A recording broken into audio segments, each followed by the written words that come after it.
Chapter 30 Art. At this place of his tales, Beelzebub became silent, and turning suddenly to his old servant Ahun, who was also sitting there, listening to him with the same attention as his grandson Hassan,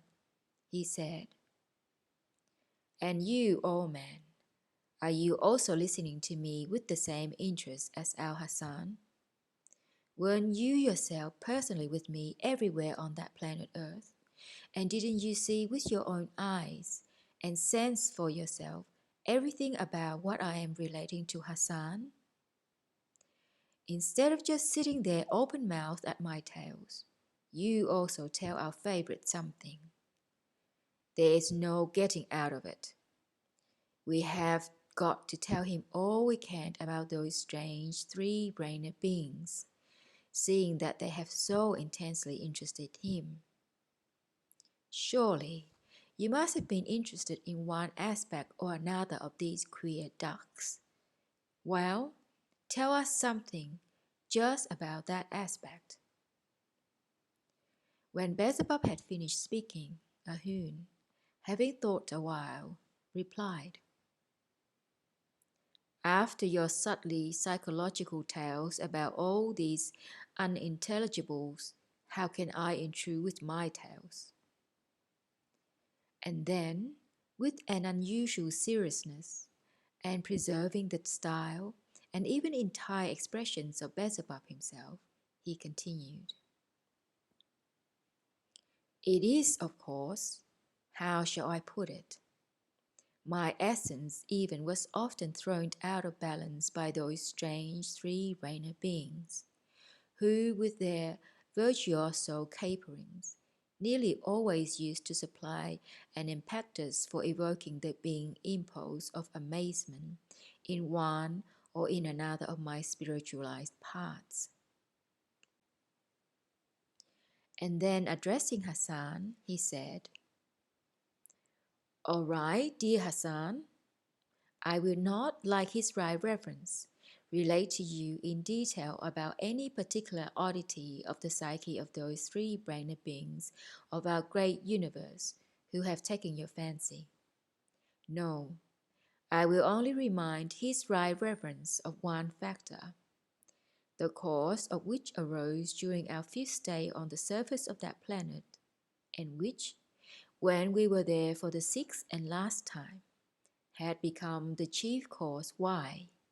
in every one of those favorites of yours, from the very first day of their arising until their formation as responsible beings, their ableness of normal being mentation is step by step distorted and finally transformed almost into a Kaltusara." Thereupon, addressing Beelzebub himself, he, with a timid look and in a hesitant tone, continued to speak. "Don't blame me, your right reverence, for venturing to express to you the opinion which has just arisen in me, and which is the outcome of my reflections on data already perhaps worn too thin for mine conclusions. While relating to our dear Hassan about all the various reasons that have brought it about that the psyche of the contemporary three-brained beings of the planet Earth who have taken his fancy has become transformed, as you once deigned to express yourself, into a mule for grinding out nonsense, you scarcely even mentioned one factor, perhaps more important than the others, which,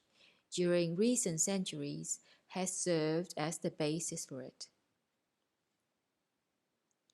I intend to speak about that factor which has already become definitely maleficent for the contemporary beings, and at the arising of the cause of which you yourself were present, as I very well remember during our stay then in Babylon. I mean the factor they themselves call art. If you should consent in your wisdom to take up that question in detail, then, according to my understanding, Our dear Hassan will have perhaps the choicest material for his better elucidation of all the abnormal strangenesses of the psyche of the three-brained beings who in most recent times arise on that planet Earth which has interested him. Having said this, and having with the tip of his tail wiped off the drops of sweat which had formed on his forehead, Ahun became silent and adopted his usual attentive posture. With an affectionate glance, Beelzebub looked at him and said,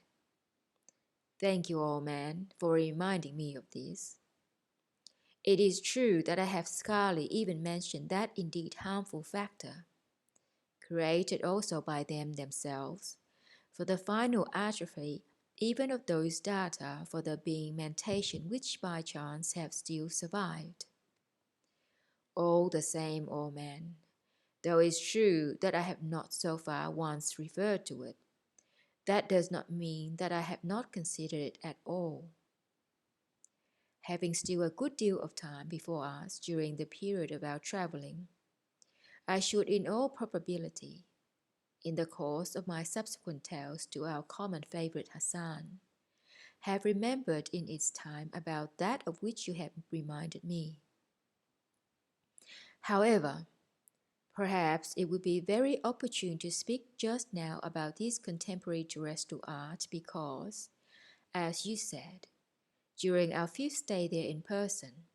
I was really a witness of the events which gave rise to the causes of this contemporary evil there, and which arose, thanks, as always, to the same learned beings there who assembled in the city of Babylon, from almost the whole of the surface of that ill-fated planet." Having said this, Beelzebub then turned to Hassan and spoke as follows. This same already definite idea there, now existing there under the denomination art, is, at the present time, for those unhappy favourites of yours, one of those automatically acting data, the totality of which, of itself, gradually,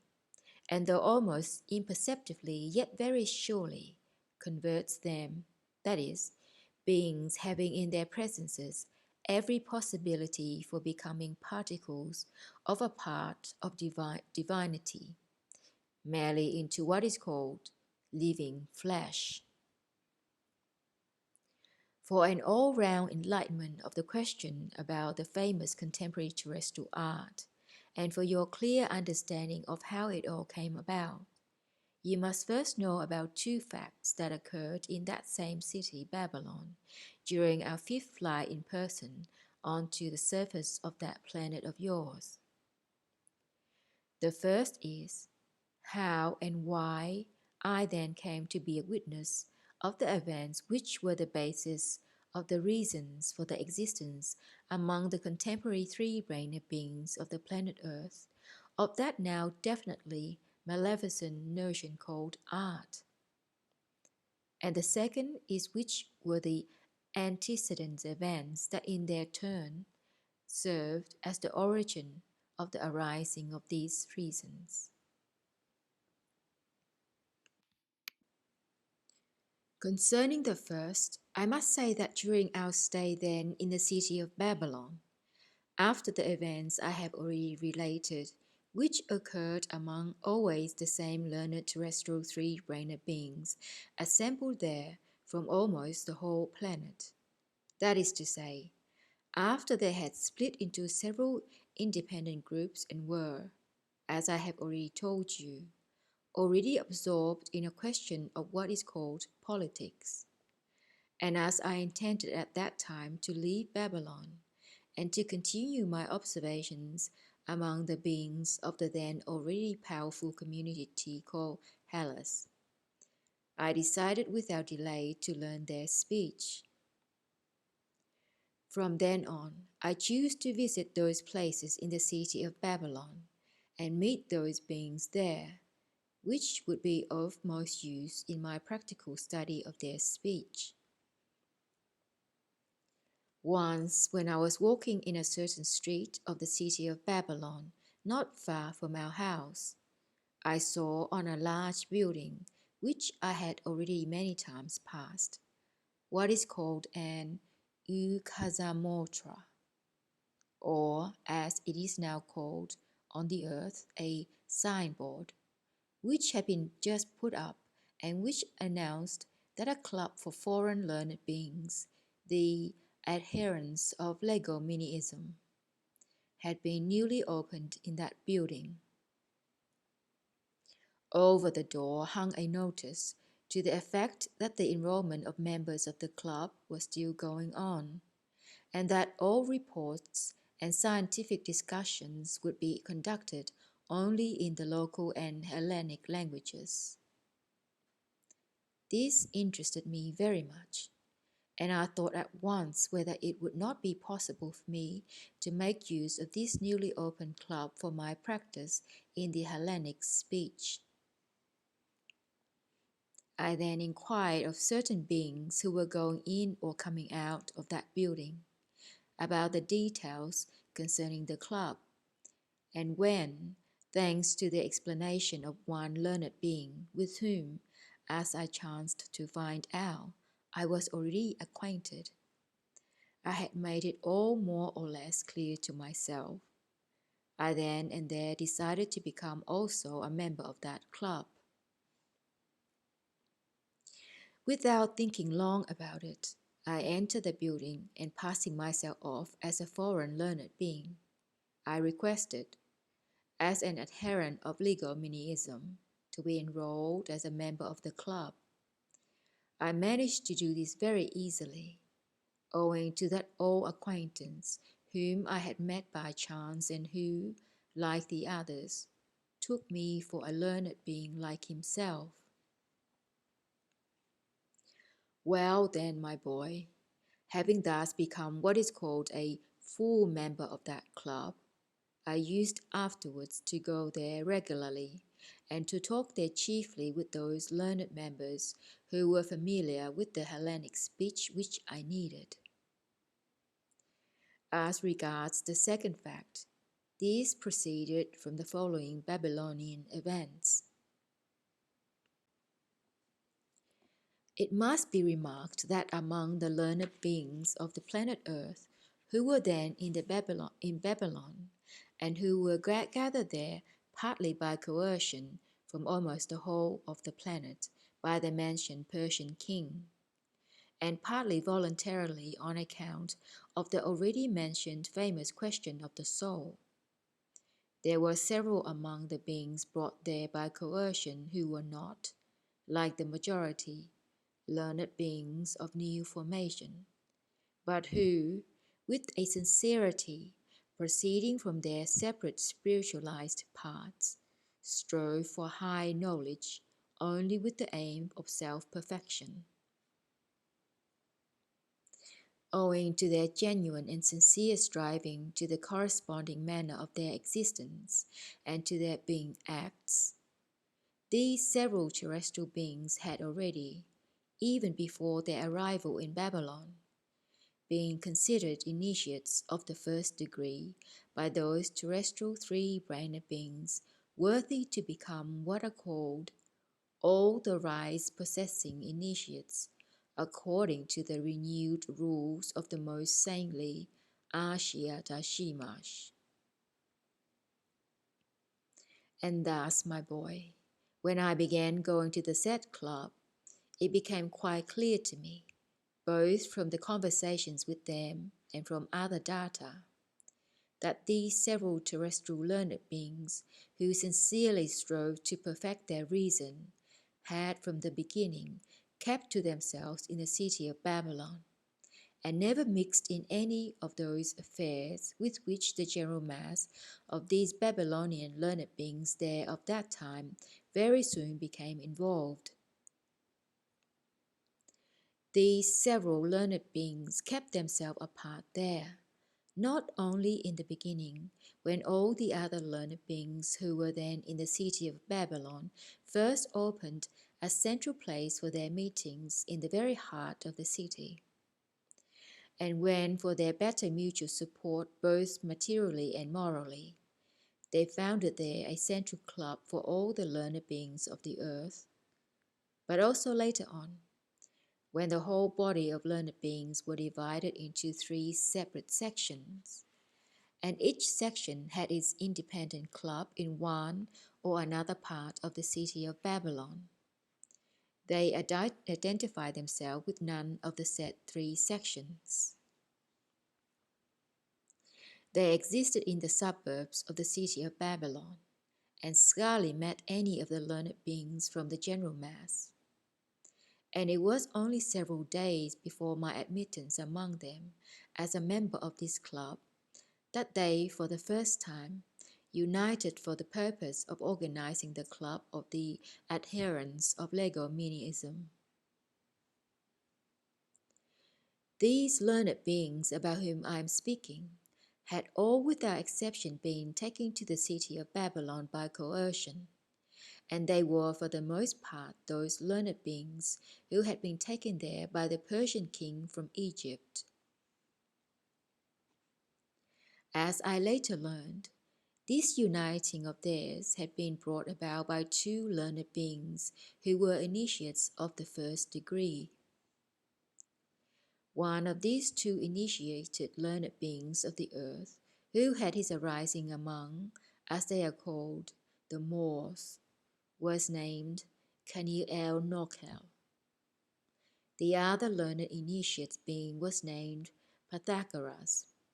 and he arose from among, as they are called, the Hellenes, those Hellenes who were afterwards called Greeks. As it later became clear to me, these 2 learned beings happened to meet in the city of Babylon, and during what is called their Ooissapagaoomnian exchange of opinions. That is to say, during those conversations the theme of which was, which forms of being existence of the beings can serve for the welfare of the beings of the future.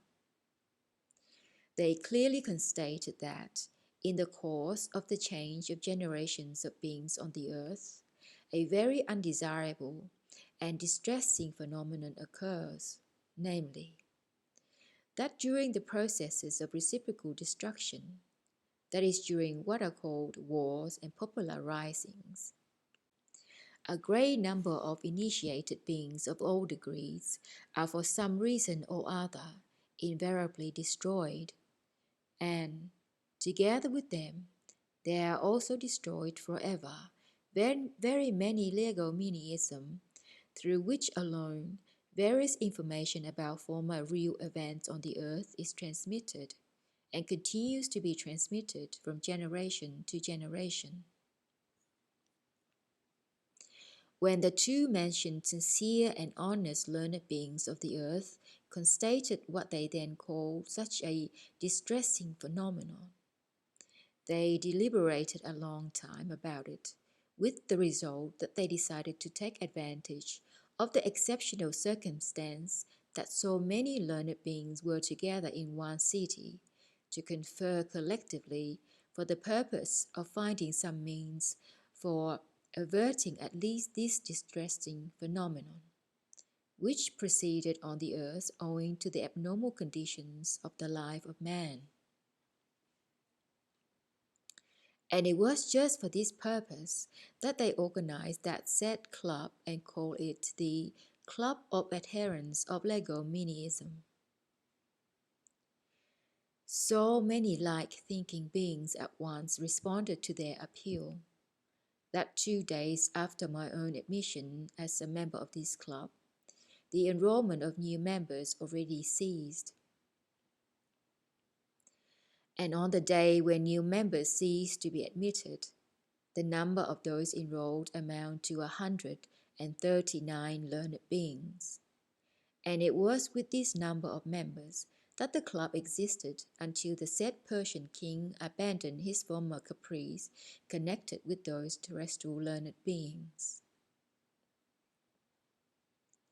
As I learned after my enrollment as a member of that club, All the learned beings had arranged on the very first day of its opening a general meeting at which it was unanimously resolved to hold daily general meetings, when reports and discussions on the two following questions were to be made, namely, the measures to be taken by the members of the club on their return home for the collection of all the legominisms existing in their native lands, and for placing them at the disposal of the learned members of this club which they had founded. And secondly, what was to be done in order that the legominism might be transmitted to remote generations by some other means than only through initiates. Before my enrollment as a member of the club, a great variety of reports and discussions concerning these two mentioned questions had already proceeded at that general meeting of theirs, and on the day of my entry, a great deal was said on the question how to obtain the participation in the main task of the club of initiated beings, of the followers of those so-called ways, then called Onandjiki, shamanists, Buddhists, and so on. Well then, on the third day after my enrollment as a member of this club, there was uttered for the first time that word which has chanced to reach contemporary being there, and which has become one of the potent factors for the total atrophy of all the still surviving data for more or less normal logical beingmentation, namely, the word art, which was then used in a different sense, and whose definition referred to quite a different idea and had quite another meaning. This word was uttered in the following circumstances. On the day when the word art was used for the first time, and its real idea and exact meaning were established among the other reporters, there stepped forward a Chaldean learned being, very well known in those times, named Aksharpanzier, who was then also a member of the Club for Legominism. As the report of that already very aged Chaldean learned being, the grey Aksharpanzier, was then the origin for all the further events connected with this same contemporary art there. I will try to recall his speech and repeat it to you as nearly as possible, word for word. He then said as follows. The past, and especially the last 2 centuries, have shown us that during those inevitable psychoses of the masses, from which wars between states and various popular revolts within states always arise, many of the innocent victims of the popular bestiality are invariably those who, owing to their piety and conscious sacrifices, are worthy to be initiates, and through whom various legominisms containing information about all kinds of real events which have taken place in the past are transmitted to the conscious beings of succeeding generations. Just such pious men as these always become such innocent victims of the popular bestiality only because, in my opinion, being already free within, and never wholly identifying themselves as all the rest do, with all the ordinary interests of those around them, they cannot, for that reason, participate either in the attractions, pleasures, and sentiments, or in the similarly clearly sincere manifestations of those around them. And in spite of the fact that in ordinary times they exist normally, and in their relations with those around them are always well-wishing in both their inner and outer manifestations, and thus acquire in normal periods of everyday life the respect and esteem of those around them. Yet, when the mass of ordinary people fall into the said psychosis and split into their usual two opposing camps, then these latter, in their state of bestialized reason during their fighting, begin to entertain morbid suspicions of just those who in normal times have always been unassuming and serious. And then, if it should happen that the attention of those under this psychosis should rest a little longer on these exceptional men, they no longer have any doubt whatever that these serious and outwardly always quiet men have undoubtedly also in normal times been nothing more nor less than the spies of their present enemies and foes. With their diseased reasons, these bestialized men categorically conclude that the previous seriousness and quietness of such men were nothing else but simply what are called secrecy and duplicity, and the result of the psychopathic conclusions of these bestialized men of one or the other hostile party is that, without any remorse of conscience whatever, they put these serious and quiet men to death. In my opinion, what I have just said has most frequently been the cause why the Legominisms about events which really took place on the earth have, in the course of their passage from generation to generation, also totally disappeared from the face of the earth. Well then, my highly esteemed colleagues, if you wish to know my personal opinion, then I shall sincerely tell you, with all my being, that in spite of all I have told you about the transmission of true knowledge to distant generations through corresponding initiates by means of Legominisms, there is now nothing whatever to be done through these means. Let these means be continued as before, as it has been on the earth from the dawn of centuries,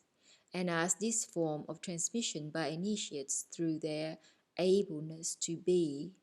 was renewed by the great prophet Adashsikra. If we contemporary men desire at the present time to do something beneficent for men of future times, all we must do is just to add to this already existing means of transmission some new means or other, ensuring from the ways of our contemporary life on the earth, as well as from the many-centuried experience of former generations, in accordance with the information that has come down to us. I personally suggest that this transmission to future generations be made through the human what are called Afalkalna. That is through various productions of man's hands which have entered into use in the daily life of the people, and also through the human Soldjinoha. That is through various procedures and ceremonies which have already been established for centuries in the social and family life of people, and which automatically pass from generation to generation.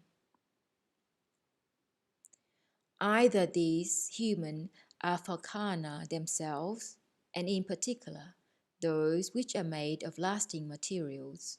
will survive and for various reasons will be handed down to men of distant generations, or copies of them will pass from generation to generation, thanks to the property which is rooted in the essence of man of giving out as one's own. After having changed some minor detail, one or another of the productions of man which have reached them from long past epochs. In regard to the human Soldjinoha, as for instance various mysteries, religious ceremonies, family and social customs, religious and popular dances, and so on. Then, although they often change in the external form with the flow of time, yet the impulses engendered in man through them, and the manifestations of man derived from them always remain the same. And thus, by placing the various useful information and true knowledge we have already attained within the inner factors which engender these impulses and these useful manifestations, we can fully count on their reaching our very remote descendants, some of whom will decipher them, and thereby enable all the rest to utilize them for their good. The question now is only this: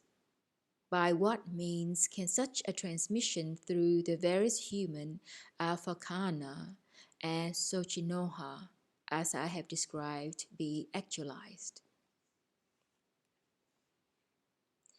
I personally suggest that this be done through the universal law called the Law of Seven Fullness. The Law of Seven Fullness exists on the earth and will exist forever and in everything. For instance, in accordance with this law, there are in the white ray 7 independent colors. In every definite sound, there are 7 different independent tones. In every state of man, 7 different independent sensations. Further, every definite form can be made up of only 7 different dimensions. Every weight remains at rest on the earth only thanks to 7 reciprocal thrusts, and so on. Well then, of the knowledge now existing, which we have personally attained, or which has reached us from times past, just that knowledge which we shall agree is useful for our remote descendants, must be indicated in some way or other in the said human Afalkalna and Soldjinoha, so that in the future it may be perceived by the pure reason of man by means of this great universal law. I repeat that the law of sevenfoldness will exist on the earth as long as the universe exists, and it will be seen and understood by men in all times as long as human thought exists on the earth. And it can therefore boldly be said that the knowledge indicated in this manner in the mentioned productions will exist also forever on the earth. And as regards the method itself, that is to say, the mode of transmission through this law, in my opinion, it can be actualized in the following way. In all the productions which we shall intentionally create on the basis of this law for the purpose of transmitting to remote generations, we shall intentionally introduce certain also lawful inexactitudes. And in these lawful inexactitudes we shall place, by means available to us, the contents of some true knowledge or other, which is already in the possession of men of the present time. In any case, for the interpretation itself, or, as may be said, for the key to those inexactitudes in that great law, we shall further make in our production something like a Legominism, and we shall secure its transmission from generation to generation through initiates of a special kind, whom we shall call initiates of art. And we shall call them so because the whole process of such a transmission of knowledge to remote generations through the law of sevenfoldness will not be natural, but artificial. And so, my highly accomplished and impartial colleagues, it must now be clear to you that if for some reason or another the information useful for our descendants concerning knowledge already attained by men about events on the earth fails to reach them through genuine initiates, then, thanks to these new means of transmission which I have suggested, men of future generations will always be able to reflect upon and make clear to themselves, if not everything now already existing, then at least those particular fragments of the common knowledge already existing on the earth, which chance to reach them through these said productions of the hands of contemporary man, as well as through those various existing ceremonies in which, by means of this great law of seven fullness, and with the help of these artificial indications of ours, we shall now put what we wish. With these words, the great Aksharpanzier then concluded his report. Considerable excitement and noisy discussion followed his speech among all the members of the club of the Adherents-of-Legominism, and the outcome of it was that they then and there unanimously decided to do as the great Aksharpanzier had suggested. A brief interval was then allowed for eating, after which they all assembled again, and the second general meeting of that day continued throughout the night. Well, the unanimous decision was then carried to beginning the following day making what are called miniature images, or, as the contemporary three-brained beings call them, models, of various productions,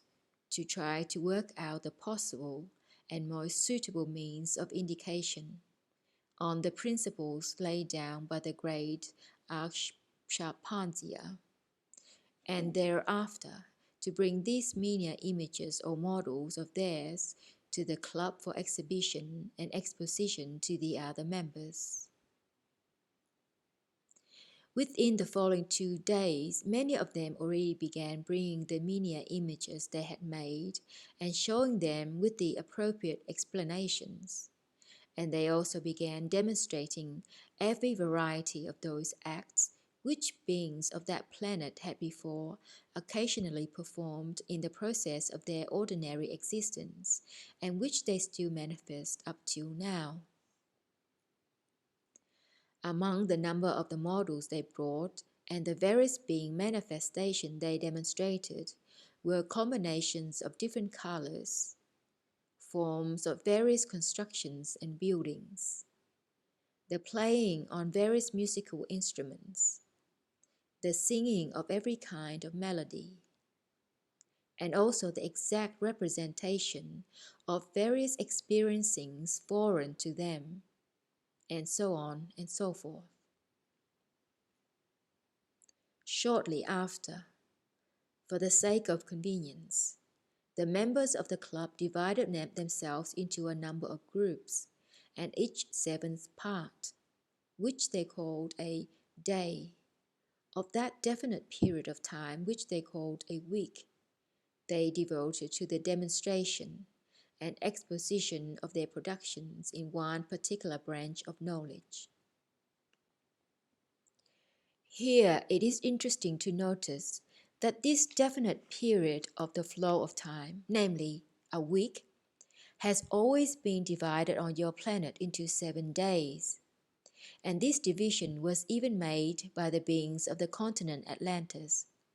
who expressed in it that same law of seven fullness with which they were quite familiar. The days of the week were then on the continent Atlantis called as follows: 1. Adashsikra, 2. Evosikra, 3. Cevorksikra, 4. Midosikra. 5. Maikosikra. 6. Lookosikra. 7. Soniasikra. These names were changed there many times, and at present the beings there name the days of the week thus: 1. Monday. 2. Tuesday. 3. Wednesday. 4. Thursday. 5. Friday. 6. Saturday. 7. Sunday. Well then, as I have already told you, they then devoted each day of the week to the production of one or another specialty, either of their hands or of some other form of consciously designed being manifestation. Namely, Mondays they devoted to the first group, and this day was called the Day of Religious and Civil Ceremonies. Tuesdays were given over to the second group and was called the Day of Architecture. Wednesday was called the Day of Painting. Thursday, the Day of Religious and Popular Dances. Friday, the Day of Sculpture. Saturday, the Day of the Mysteries, or, as it was also called, the Day of the Theatre. Sunday, the Day of Music and Song. On Mondays, namely, on the Day of Religious and Civil Ceremonies, the learned beings of the first group demonstrated various ceremonies in which the fragments of knowledge that had been previously selected for transmission were indicated by means of inexactitudes in the Law of Seven Fullness, chiefly in the inexactitudes of the lawful movements of the participants in the given ceremonies. For instance, let us suppose that the leader of the given ceremony, the priest, or according to contemporaries, the clergyman, has to raise his arms towards heaven. This posture of his infallibly demands, in accordance with the Law of Seven Fullness, that his feet should normally be placed in a certain position. But these Babylonian learned beings intentionally put the feet of the said leader of the ceremony not as they should be placed in accordance with this law, but otherwise. And in general, it was just in all these otherwises that the learned beings of that group indicated in the movements of the participants in the given religious ceremony by a conventional what is called alphabet, those ideas which they intended should be transmitted through these ceremonies to the man beings of their remote descendants. On Tuesdays, namely on the Day of Architecture, the learned beings belonging to the second group brought various models for such proposed buildings and constructions as could endure a very long time. And in this case, they set up these buildings not exactly in accordance with the stability ensuing from the Law of Seven Fullness, or as the beings there were mechanically already accustomed to do, but otherwise. For instance, the cupola of a certain construction had, according to all the data, to rest on 4 columns of a certain thickness and definite strength. But they placed this said cupola on only 3 columns, and the reciprocal thrust, or, as it is also expressed, the reciprocal resistance, ensuing from the Law of Seven Fullness for supporting the surplanetary weight, they took not from the columns alone, but also from other unusual combinations issuing from the same law of seven fullness, with which the mass of the ordinary beings of that time were also already acquainted. That is to say, they took the required degree of the resistance of the columns chiefly from the force of the weight of the cupola itself. Or still another example. A certain stone, according to all the data established there, both mechanically from long century practice, and also thanks to the fully conscious calculations of certain beings with reason there, ought infallibly to have its definite strength corresponding to a certain power of resistance. But they infallibly made and placed this cornerstone so that it did not correspond at all to the mentioned data. But the strength and power of resistance for the support of the superimposed weight required on the basis of the law of sevenfoldness, they took from the setting of the lower stones, which in their turn they did not lay according to the established custom. But again, they based their calculations on the manner of laying the still lower stones, and so on. And it was just in these unusual combinations of the laying of stones, issuing from the law of sevenfoldness, that they indicated, also by means of a conventional alphabet, the contents of some or other useful information. This group of learned members of the Club of the Adherents of Legominism further indicated what they wished in their miniature images or models of proposed constructions by utilizing the law called Daivibrizkar, that is, the law of the action of the vibrations arising in the atmosphere of enclosed spaces. This law, which has utterly failed to reach the contemporary three-brained beings of that planet, was then quite familiar to the beings there. That is to say, they were already quite aware that the size and form of enclosed spaces, and also the volume of air enclosed in them, influence beings in particular ways. Utilizing this law, they indicated their various ideas in the following way. Let us suppose that, according to the character and purpose of some building or other, it is required that from the interiors of the given building, in accordance with the law of sevenfoldness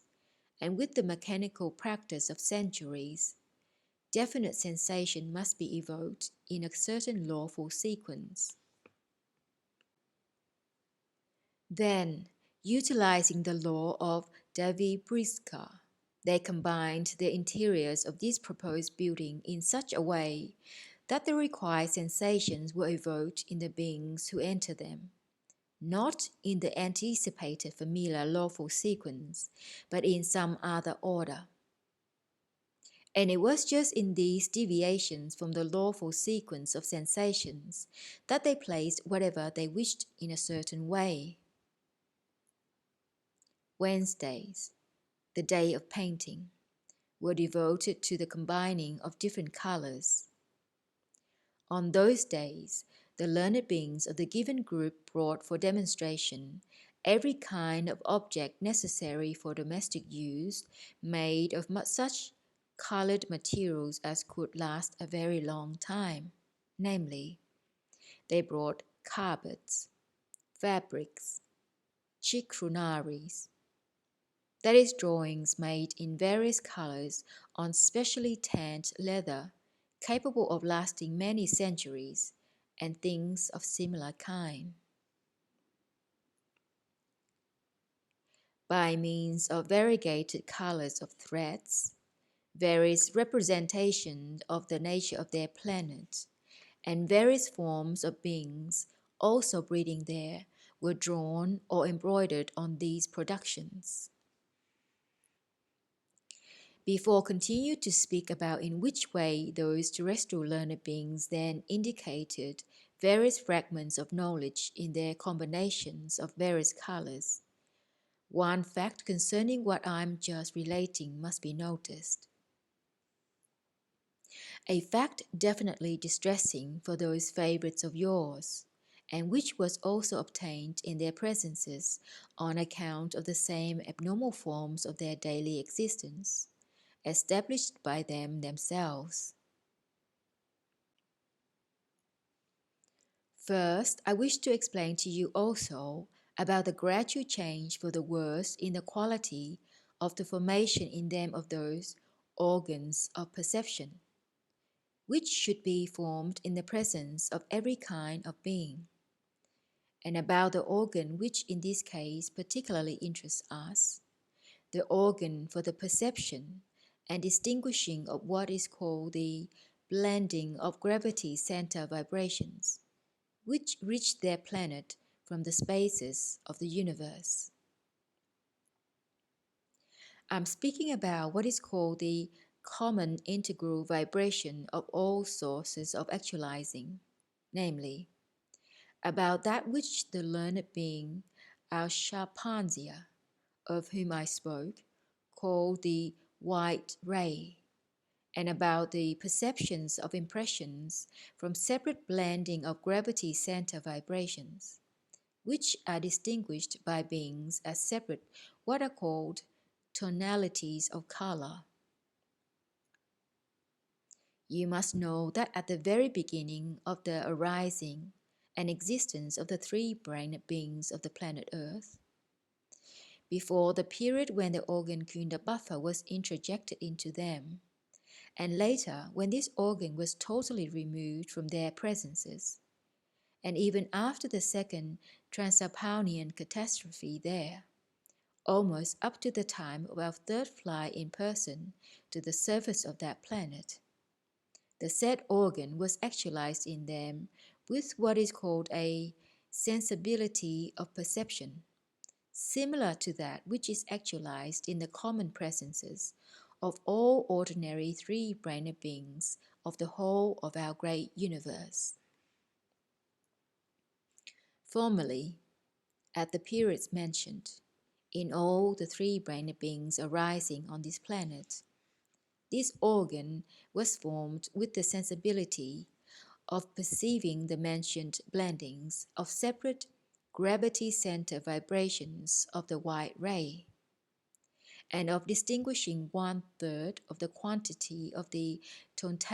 tonalities of color, of all the tonalities obtained in the presences of the planets, as well as in all other greater and smaller cosmic concentrations. Objective science has already accurately established that the number of separate interblendings of gravity center vibrations from the common integral vibration, namely,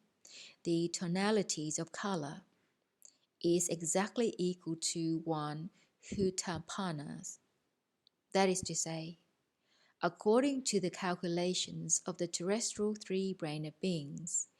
of 5,764,801 tonalities. Only a third of this total number of the blendings or tonalities, with the exception of the one tonality which is accessible only to the perception of our all-maintaining endlessness, that is to say, 1,921,600 tonalities, perceived by the beings as differences of color, can be perceived by all the ordinary beings on whatever planet of our great universe they arise. But if the three-brained beings complete the perfecting of their highest part, their perceiving organ of visibility thereby acquires the sensibility of what is called Olooestesnokhnian side. Then they can already distinguish 2/3 of the total number of tonalities existing in the universe, which number, according to terrestrial calculation,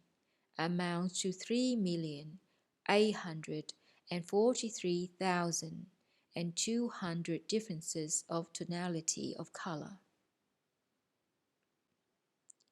And only those three-brained beings who perfect their highest being part to the state of what is called Ishmash become able to perceive and distinguish all the mentioned number of blendings and tonalities, with the exception of that one tonality which, as I have already told you, is accessible to the perception only of our all-maintaining Creator. Although I intend to explain to you in detail in the future how and why, in the presences of the Insapalnian cosmic concentrations, every kind of definite formation acquires the property, from evolving and involving processes, of producing various effects upon the mentioned organ of the beings. Nevertheless, I do not consider it superfluous to touch upon this question also now. It is necessary to say, first of all, that according to the completed result of the fundamental cosmic law of the holy Haptapara-Pashinok, that is, that cosmic law which was called by the three-brained beings of the planet Earth of the mentioned Babylonian period, the Law of Seven Fullness. The common integral vibration, like all the already definitized cosmic formations, is formed and consists of seven what are called complexes of results, or, as it is also sometimes said of, seven classes of vibrations. Of those cosmic sources, the arising and further action of each of which also arise and depend on seven others, which in their turn arise and depend on seven further ones, and so on, right up to the first most holy, unique seven property vibration, issuing from the most holy prime source. And altogether, they compose the common integral vibration of all the sources of the actualizing of everything existing in the whole of the universe. And thanks to the transformations of these latter, they afterwards actualize in the presences of the cosmic Insapalnian-concentrations, the set number of the various tonalities of color. And as regards the details of the most holy, unique seven property vibrations, you will understand them only when, as I have already many times promised you, I shall have explained to you in detail in its proper time all about the most great fundamental laws of world creation and world maintenance. And meanwhile, concerning the given case, you ought to know that when this said common integral vibration, that is, what the terrestrial three-brained beings call the white ray, enters with its presence proper to it into the spheres of the possibilities for its transformation in the presence of an Insapalnian planet, then there proceeds also in it, just as in the case of every already definitized cosmic arising, possessing the possibility of still further actualization, that cosmic process called Dakhlam. That is, it itself remains as a presence, but its essence, as it were,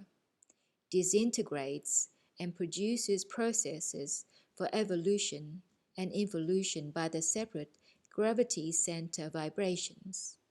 of its arising, and these processes are actualized thus.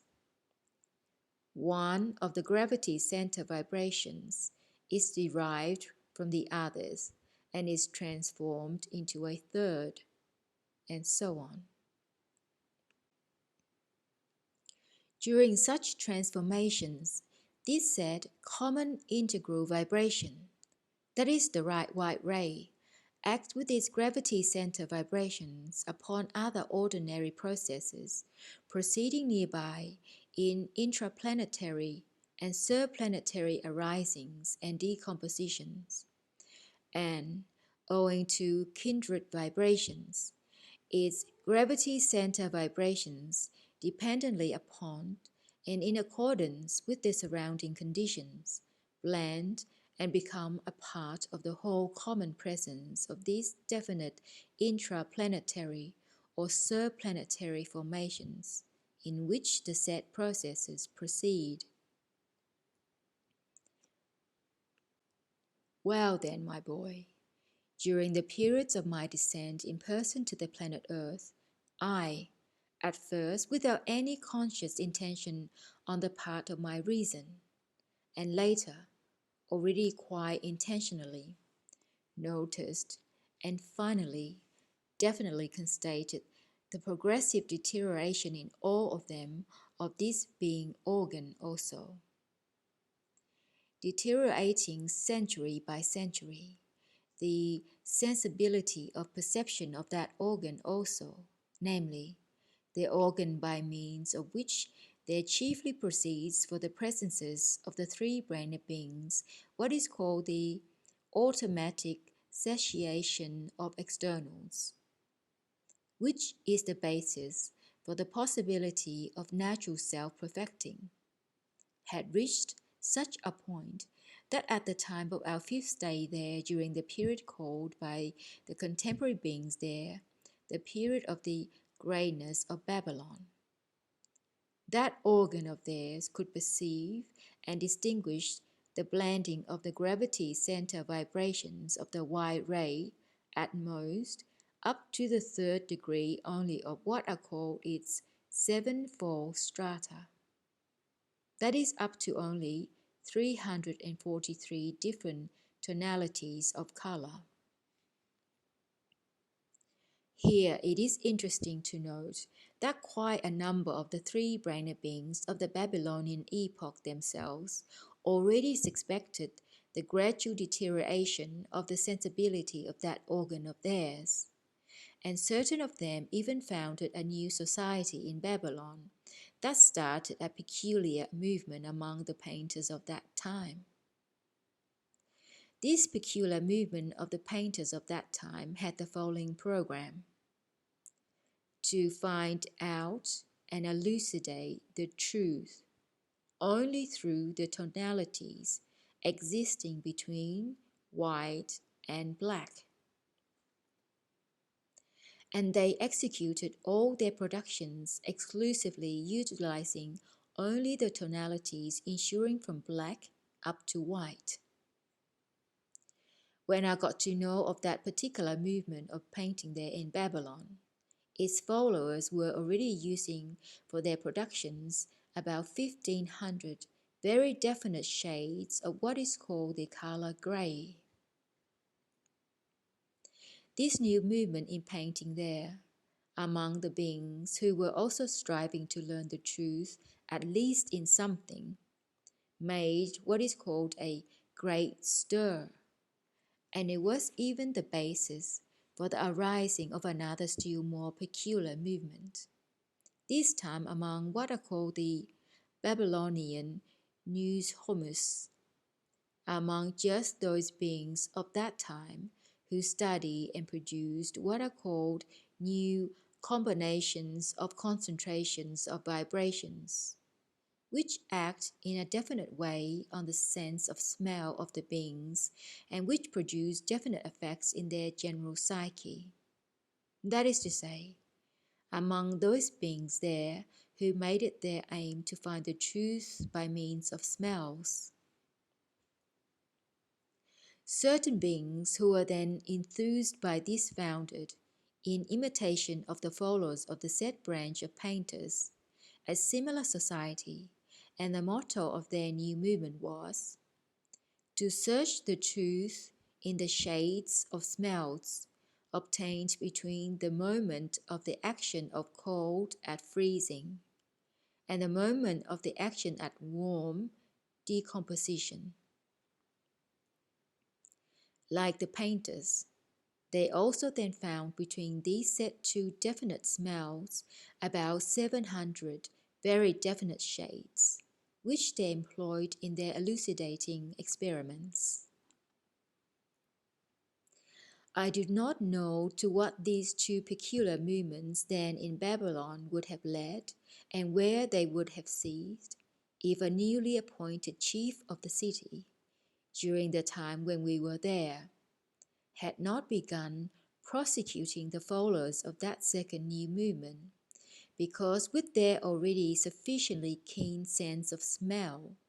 they had begun to notice, and unwittingly to expose certain of his what are called shady dealings, with the result that he used every possible means to suppress everything conducted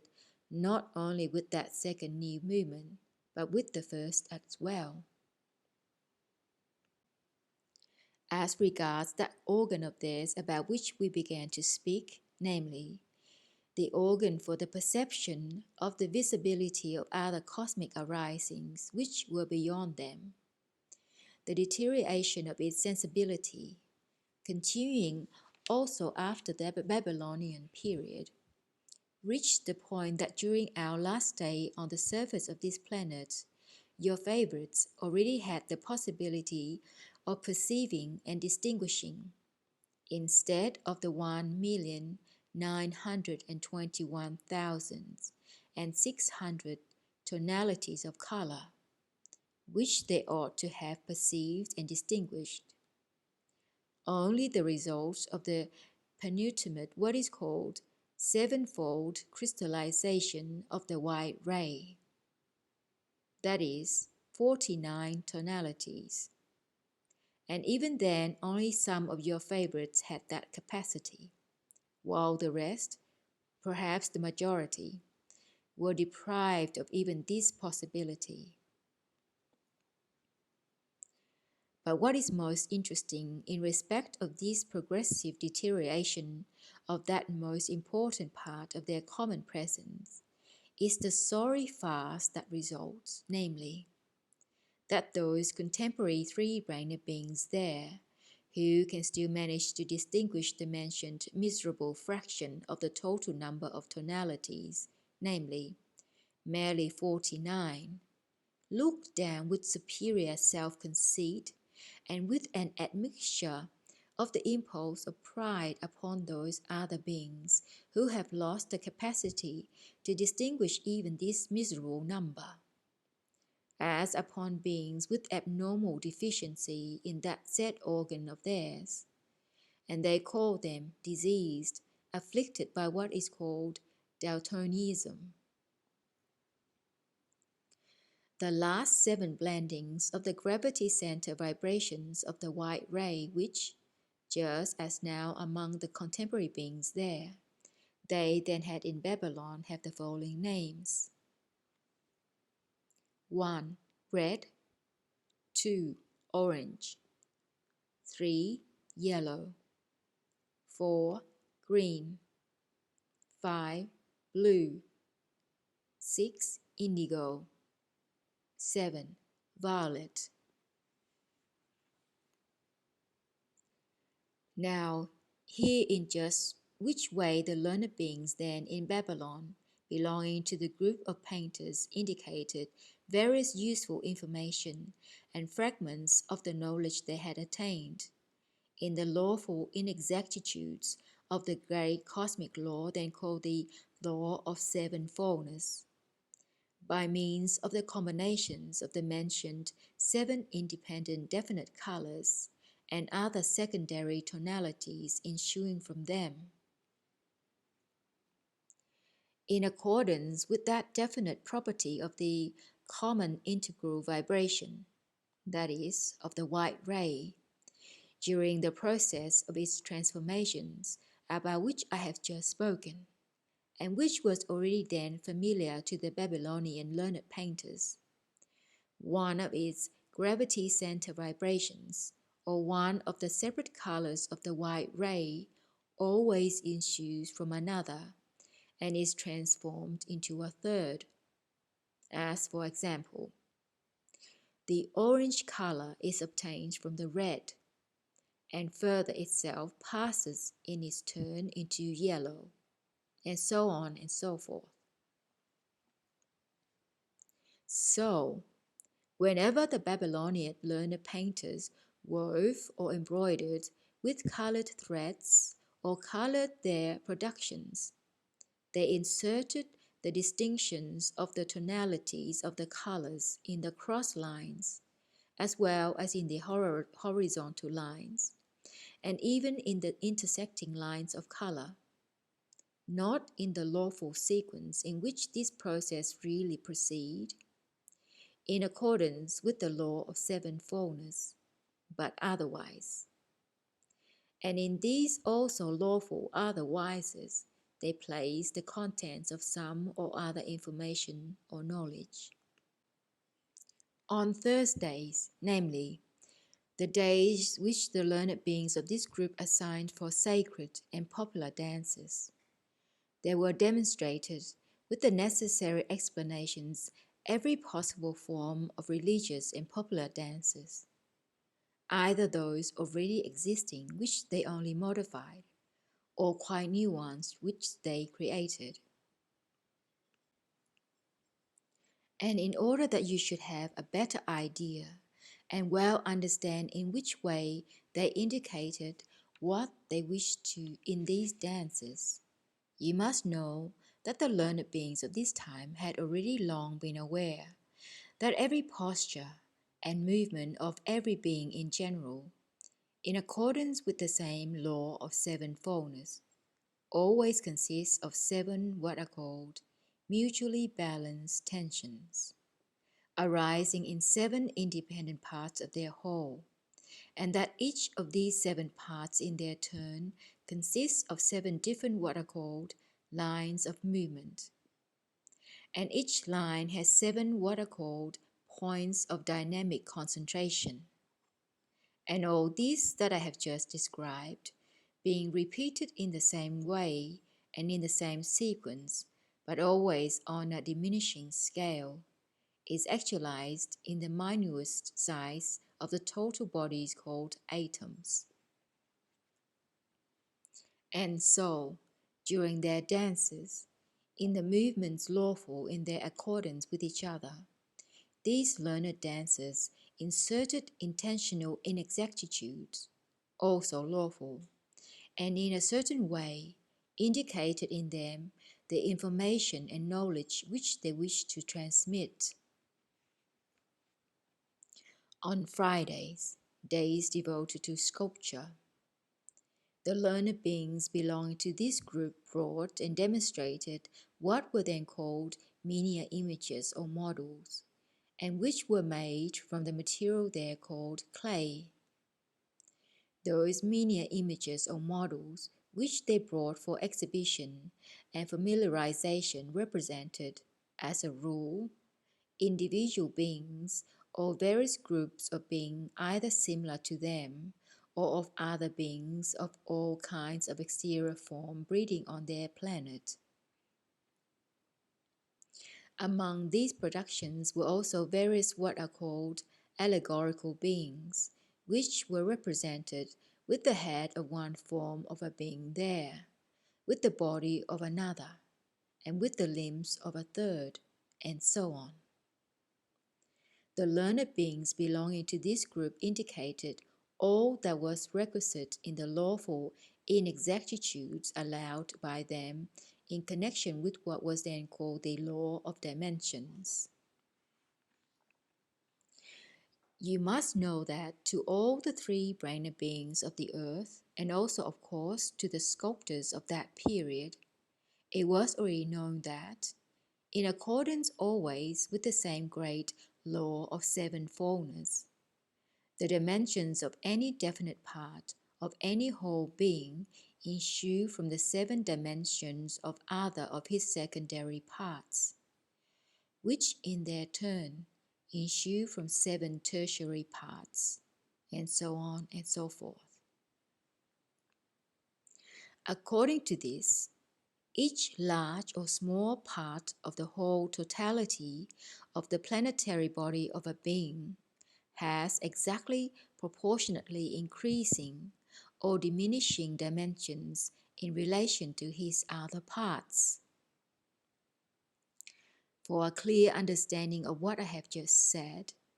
the face of any 3-brained being can serve as a good example. The facial dimensions of every 3-centered being in general, and also the facial dimensions of the 3-centered beings of the planet Earth who have taken your fancy, are the result of the dimensions of 7 different fundamental parts of the whole of his body. And the dimension of each separate part of the face is the result of 7 different dimensions of the whole face. For instance, the dimensions of the nose of any being are derived from the dimensions of the other parts of the face. And on this nose, in its turn, there are actualized 7 definite what are called surfaces. And these surfaces also have 7 lawful dimensions, down to the set atom itself of this face of theirs, which, as I have said, is one of the 7 independent dimensions composing the dimensions of the whole planetary body. In the deviations from these lawful dimensions, the learned sculptors among the members of the Adherents-of-Legominism, then in the city of Babylon, indicated all kinds of useful information and fragments of knowledge already known to them, which they intended to transmit to the beings of remote generations. On Saturdays, the day of mysteries, or the day of the theatre, the demonstrations produced by learned members of this group were the most interesting and, as it is said, the most popular. I personally prefer these Saturdays to all the other days of the week and try not to miss one of them. And I prefer them because the demonstrations arranged on those days by the learned beings of that group frequently provoked such spontaneous and sincere laughter among all the other terrestrial 3-centered beings who were in the given section of the club, that I sometimes forgot among which 3-centered beings I was, and that being impulse manifested itself in me, which is proper to arise only in one-natured beings like myself. At the outset, the learned beings of that group demonstrated before the other members of the club various forms of being experiencings and being manifestations. Then, later, they collectively selected from all that was demonstrated what corresponded to the various details of one or another already existing mystery, or of one newly created by themselves, and only after all this did they indicate in those being experiencings and manifestations reproduced by them what they wished by means of intentionally allow deviations from the principles of the Law of Seven Fullness.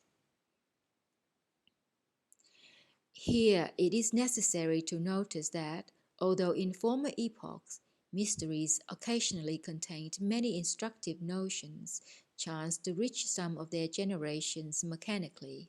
and sometimes passed from generation to beings of very remote generations. Yet those mysteries in the contents of which the learned members of the Club of the Adherents of Legominism then intentionally placed varied knowledge,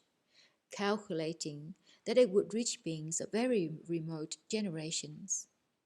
have during recent times almost totally ceased to exist. These mysteries, there incorporated in the process of their ordinary existence centuries earlier, already began gradually to disappear soon after the Babylonian period. At first, their place was taken by what are called their kibashji, or, as they are now called there on the continent Europe, puppet shows, pochushka. But afterwards, they were finally ousted by their still existing theatrical shows or spectacles, which are there now one of the forms of that said contemporary art of theirs, which acts particularly perniciously in the process of the progressive shrinking of their psyche. These theatrical spectacles replace the mysteries after the beings of the beginning of the contemporary civilization, to whom only a fifth to a tenth was passed down of the information about how and what these said Babylonian learned mysteries had done, began to think of imitating them in this also, and set about doing, as it were, the same. From that time on, the other beings there called these imitators of the mysteries players, comedians, actors, and at the present time, they already call them artists, of whom I may say very many have sprung up during recent times. And these learned beings of that time, belonging to the group of the mysteries, indicated various useful information and the knowledge already attained by them, by means of what are called currents of associative movements of the participants in these mysteries. Although the three-brained beings of your planet then already well knew about the laws of the currents of associative movements, yet absolutely no information whatsoever concerning these laws has passed to the contemporary three-brained beings. As this said, currents of associative movements does not proceed in the presences of the three-brained beings who have taken your fancy, as it generally proceeds in the presences of other three-brained beings, and as there were quite special reasons there for this, proper to them alone, I must therefore first of all explain it to you in rather more detail.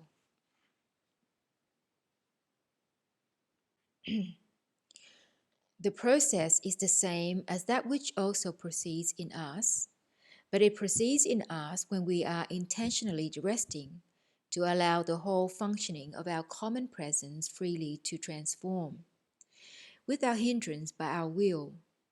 all the varieties of being energy required for our all-round active existence, whereas in them,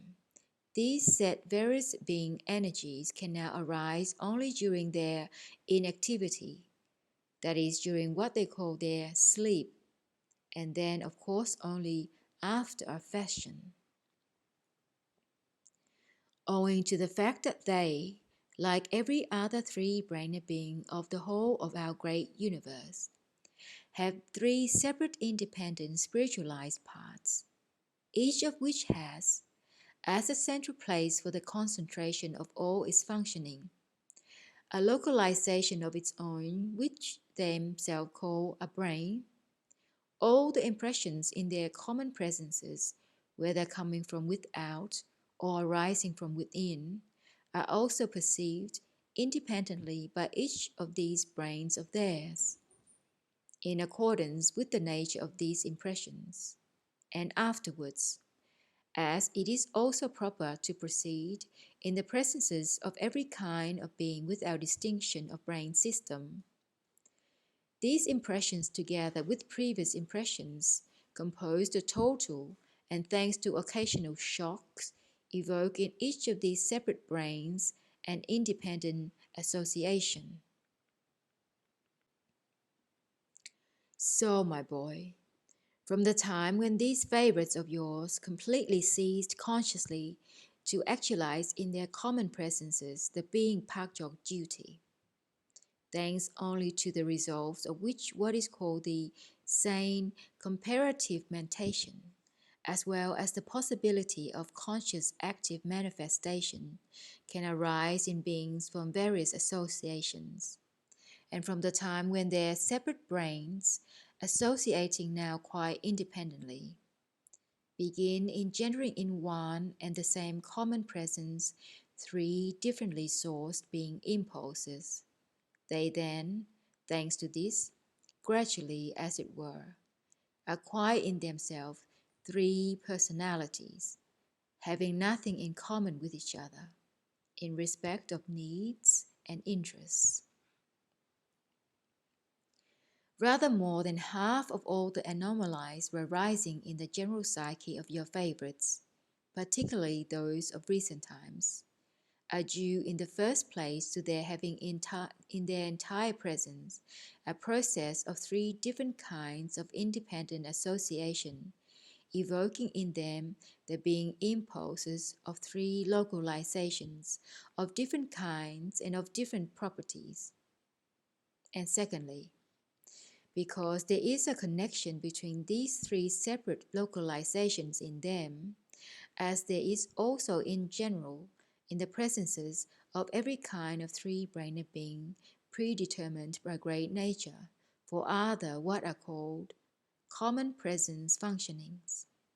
And thirdly, because from everything perceived and sensed, that is from every kind of shock, associations of three different kinds of impressions proceed in the three said localizations, in consequence of which three totally different kinds of being impulses are evoked in one and the same whole presence. Then, on account of all this, a number of experiencings are nearly always proceeding in them at one and the same time. And each of these experiencings by itself evokes in the whole of their being an inclination for a corresponding manifestation.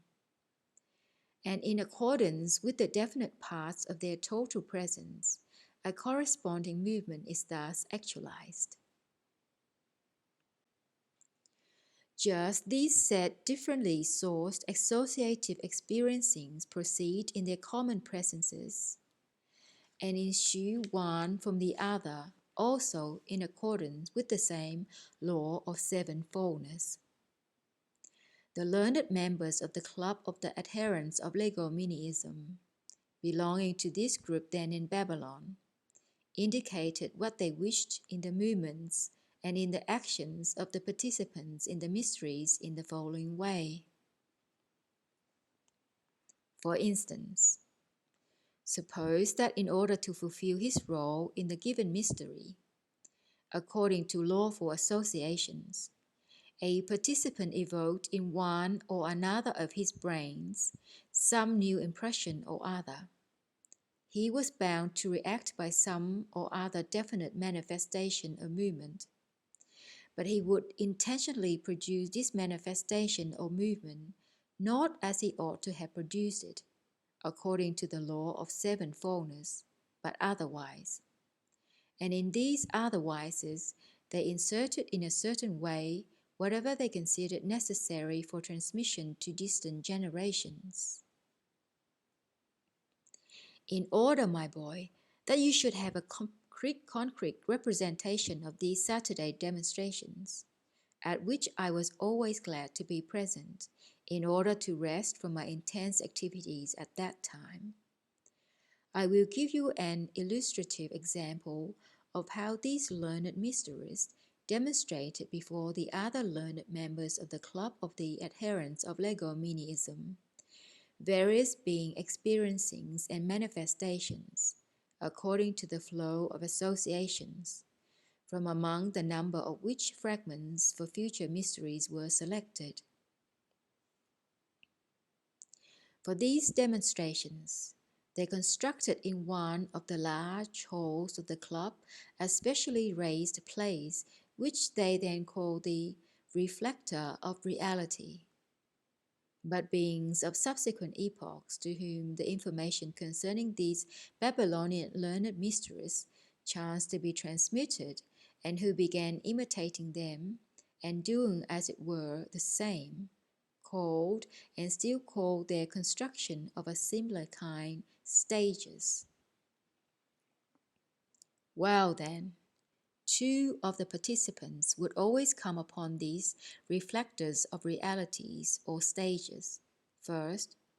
and then usually one of them stood for a while and, as it were, listened to his own what is called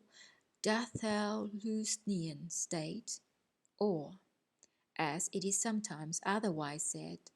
to the state of his own inner,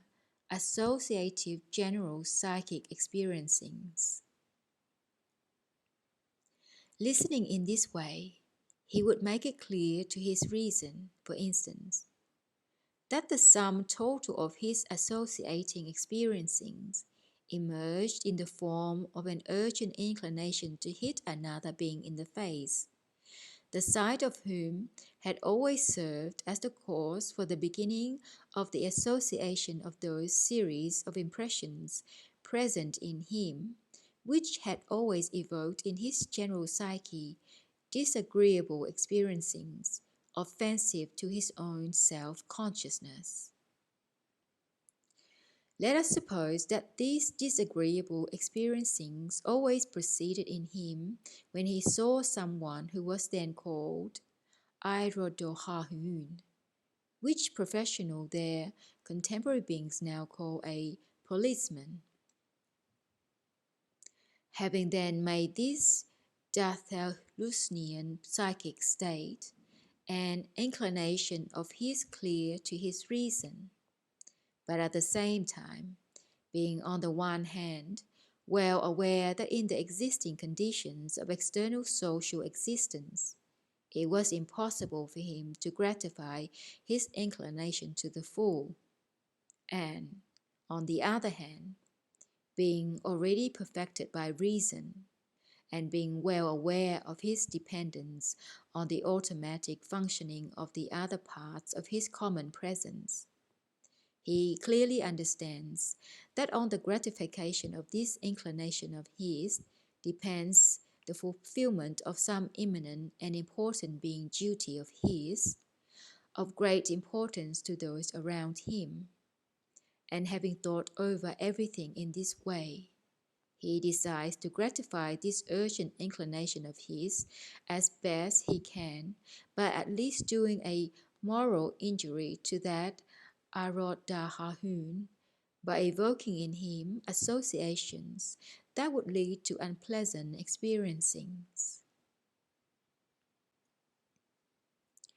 With this object in view, he turns to the other learned being who has come on to the stage with him, and treating him now as an Nirioonossian or policeman, he would say, "Hi, you! Don't you know your duty? Don't you see that there," pointing with his hand at that moment in the direction of another small room of the club, where were the other participants of the demonstrations of that day. Two citizens, a soldier and a cobbler, are fighting in the street and disturbing the public peace, and here you are, leisurely strolling about, imagining yourself God knows who, and leering at the passing wives of honest and respectable citizens. Just you wait, you scamp. Through my chief, the city's chief physician, I shall report to your chief your negligence and breach of duty. From that moment, the learned being who had spoken would become a physician, because he had chanced to call his chief the head physician of the city, while the second learned being, whom the former had called a policeman, would assume the role of a policeman. Two other participating learned beings were then immediately called from the other room by the one who assumed the role of policeman, and they assumed the roles of cobbler and soldier respectively. And these two later learned beings assumed and had to manifest themselves in just those roles, namely, one in the role of a soldier and the other in the role of a cobbler, only because the first learned being who, having himself in accordance with his Daivibrizkar state, assumed the role of a physician, had called them soldier and cobbler respectively. Well then, these three learned beings who were thus cast impromptu by the fourth learned being for fulfilling every kind of perception and manifestation, which had to flow by law of types foreign to them, or, as your favorites say, of strange roles, namely, of the roles of cobbler, soldier, and policeman, further produce their experiencings, and from them their reflex manifestations, thanks to the being property in them called Ooissapagaoomnian, a property also well known to the learned beings of the planet Earth of that period, who were already able to perfect their presences up to the ableness of actualizing this property. Three center beings can acquire this set being property called Ooissapagaoomnian only if there is already personally acquired in their presences what is called Essoaieritoorassnian-will, which in its turn can be obtained thanks to always the same being-Partkdolg-duty, that is, to conscious labors and intentional sufferings. So, it was in this way that the learned members of the group of the mysteries then in Babylon became players of strange roles and demonstrated before the other learned members of the club the experiencings and the actions ensuing from them, which were produced in accordance with the directing of their well-informed reason. And thereafter, as I have already said, they, together with the other learned members of the club of the Adherents-of-Legominism who were present, selected the corresponding for their aim from among the being impulses demonstrated in such a way, which, according to the law of the flowing of different source associations, had to be experienced and manifested in the definite actions of the beings, and only then did they include those selected in the details of some mystery or other.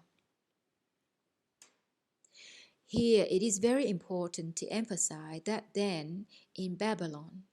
the three-brained learned beings who belonged to the group of the mysteries did indeed reproduce in action amazingly well and accurately the subjective particularities of the perceptions and manifestations of various types foreign to them. They reproduce them well and accurately not only because, as I have already explained, they possessed the being property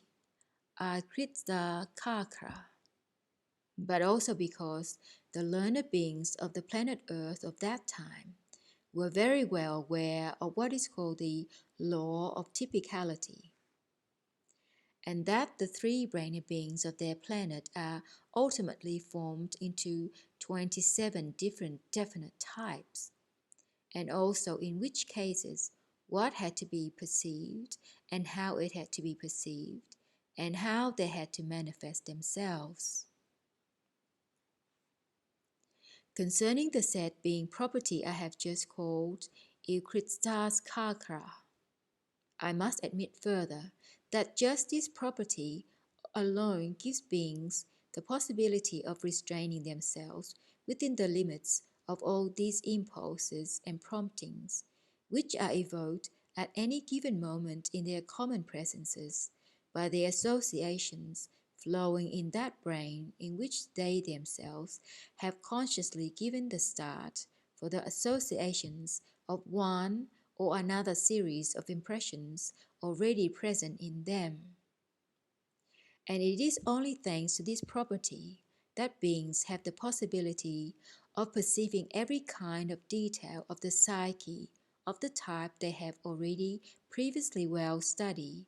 and of manifesting themselves similarly to it and fully impersonating it. In my opinion, it is on account of the absence of just that property that the majority of all these anomalies have arisen, which have resulted in the three-brained beings of the planet Earth, who have taken your fancy, becoming possessed of such a strange psyche. You must know that in the presences of the three-brained beings of the present time, as well as in the presences of every kind of three-brained being in general, every new impression is accumulated in all their three separate brains, in the order of what is called kindredness, and afterwards they take part with the impressions already previously registered in the associations evoked in all these three separate brains by every new perception, in accordance with and in dependence upon what are called the gravity center impulses, present at the given moment in their whole presence. So, my boy, in view of the fact that there continue to flow in the presences also of your contemporary favorites three kinds of independent associations, which also continue to evoke different kinds of being impulses, and at the same time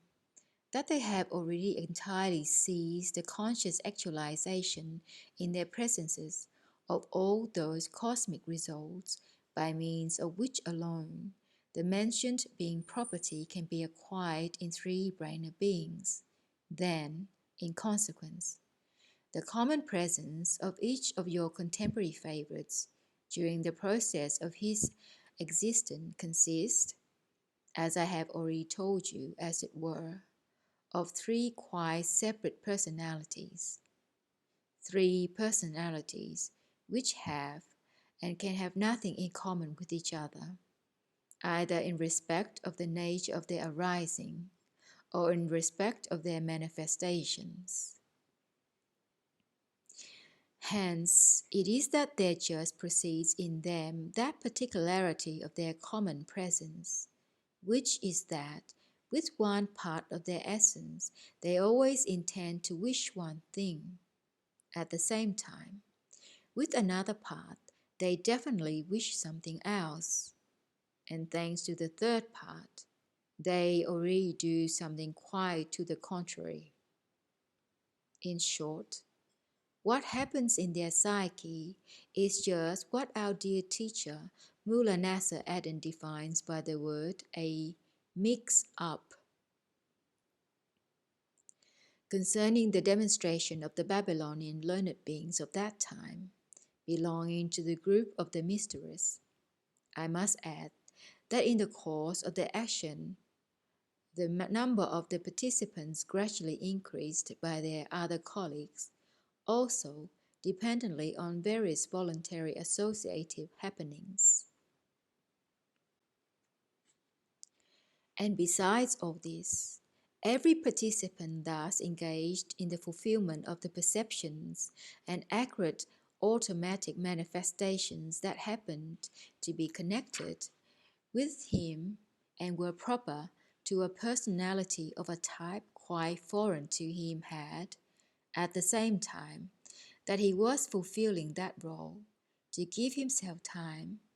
under some plausible pretext, to change into a corresponding costume.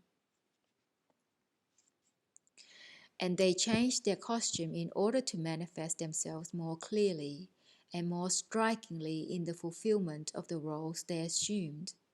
so that the other learned members present of the club of the adherents of Legominism, who checked and selected the fragments of the future mysteries, could more easily and better follow them and make the best selection of everything they saw.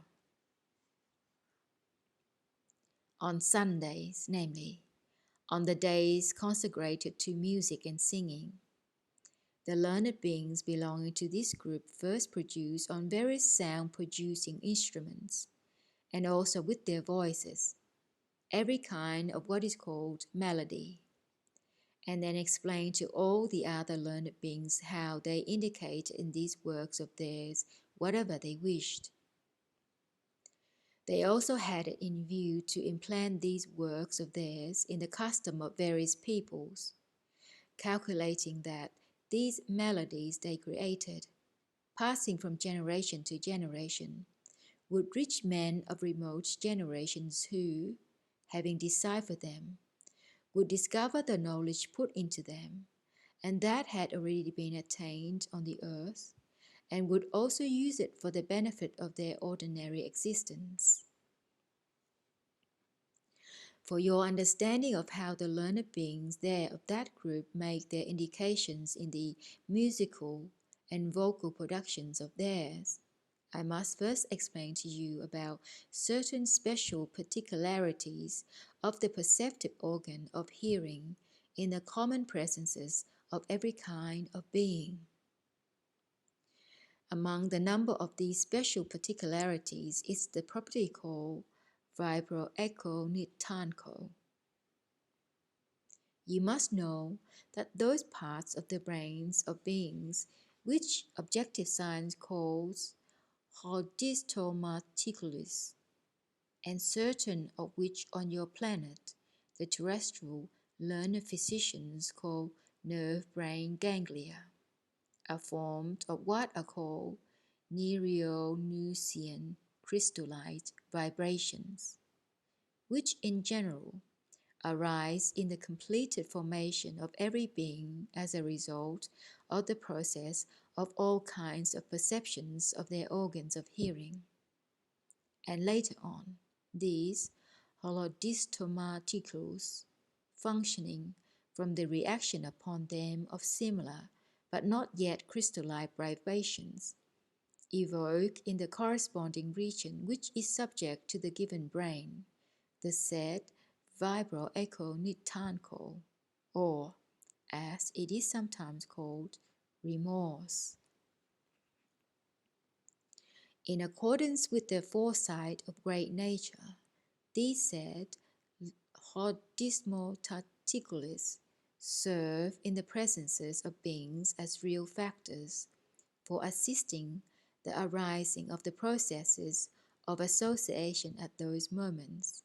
when either the promptings arisen within are absent, or the shocks coming from without do not reach their brains.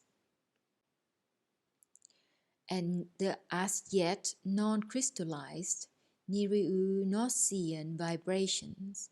in general arise and later enter into the common presence of the beings,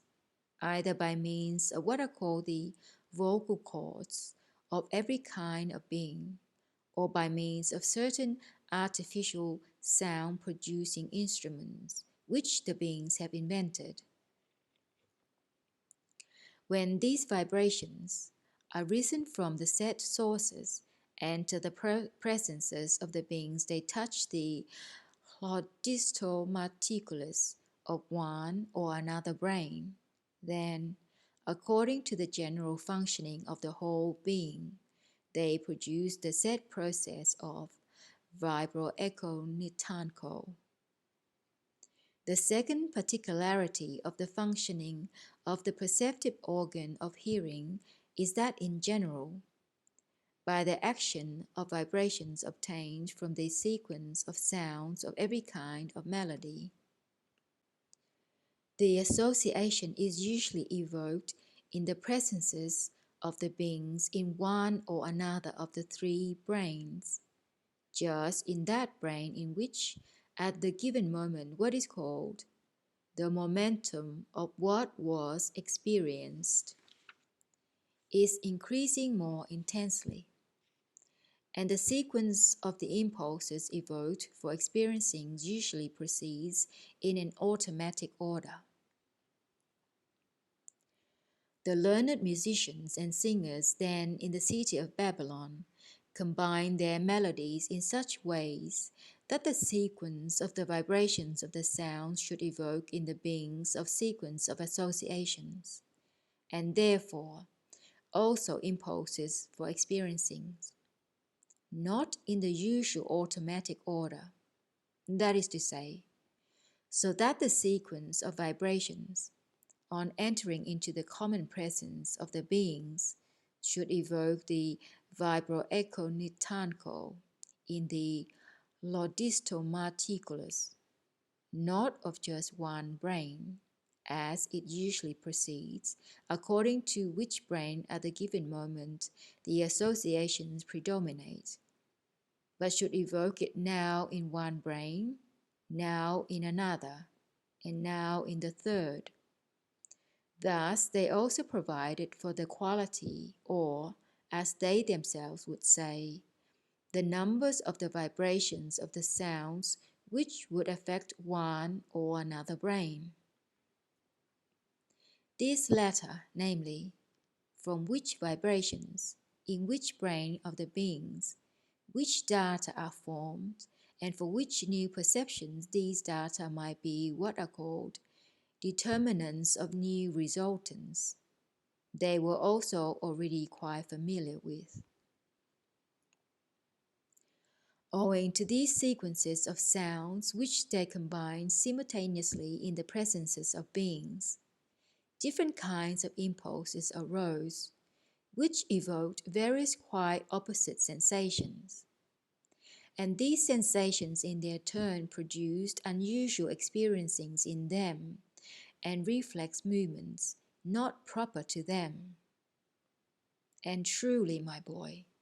the sequence of sounds they combined did indeed affect all the beings into whose presence they entered, exceedingly strangely. Even in me, being cast, as they would say, in another mold, various being impulses were engendered and were alternated with an unusual sequence. It happened in this way because, as the sounds of their melodies, which they had combined in a definite sequence, entered into my common presence, Daklom proceeded in them, or, as it is otherwise said, the sounds were sorted out and acted equally upon all the three variously caused lodistomarticulus,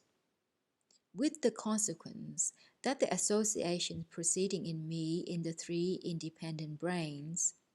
though simultaneously and with an equal intensity of similar associations but differently nature series of impressions, engender in my presence three quite different promptings. For instance, the localizations of my consciousness, or as your favorites would say, my thinking center, engender in my common presence, let us suppose, the impulse of joy. The second localization in me, or my feeling center, engendered the impulse called sorrow. And the localization of the body itself, or as once again your favorites would call it, my moving center, engendered the impulse of religiousness. And it was just in these unusual impulses engendered in the beings by their musical and vocal melodies that they indicated what they wished. And so, my boy, after all I have already related about this terrestrial contemporary famous art, I imagine you have enough to understand why and how, during the period of my 5th stay in person on your planet, I happened to be a witness of the events of the causes of its arising, and in what connection and with what meaning it was pronounced for the first time just then at that period, which your contemporary favorites call the Babylonian Civilization. So I will now already speak about those facts there, after learning which, you will be able clearly to represent to yourself and approximately to understand how greatly the logical mentation in all these three-brained beings who have taken your fancy must have deteriorated in so short a time that without any what is called constancy of self-individuality, they have submitted to be made slaves of those few from among their midst who are called wastrels, and who, in consequence of the total loss of the divine impulse conscience, could for their egoistic aims create from this empty word art which chanced to reach them also such a sure-fire factor in all of them for the final atrophy of all the data that still survived in them for conscious being.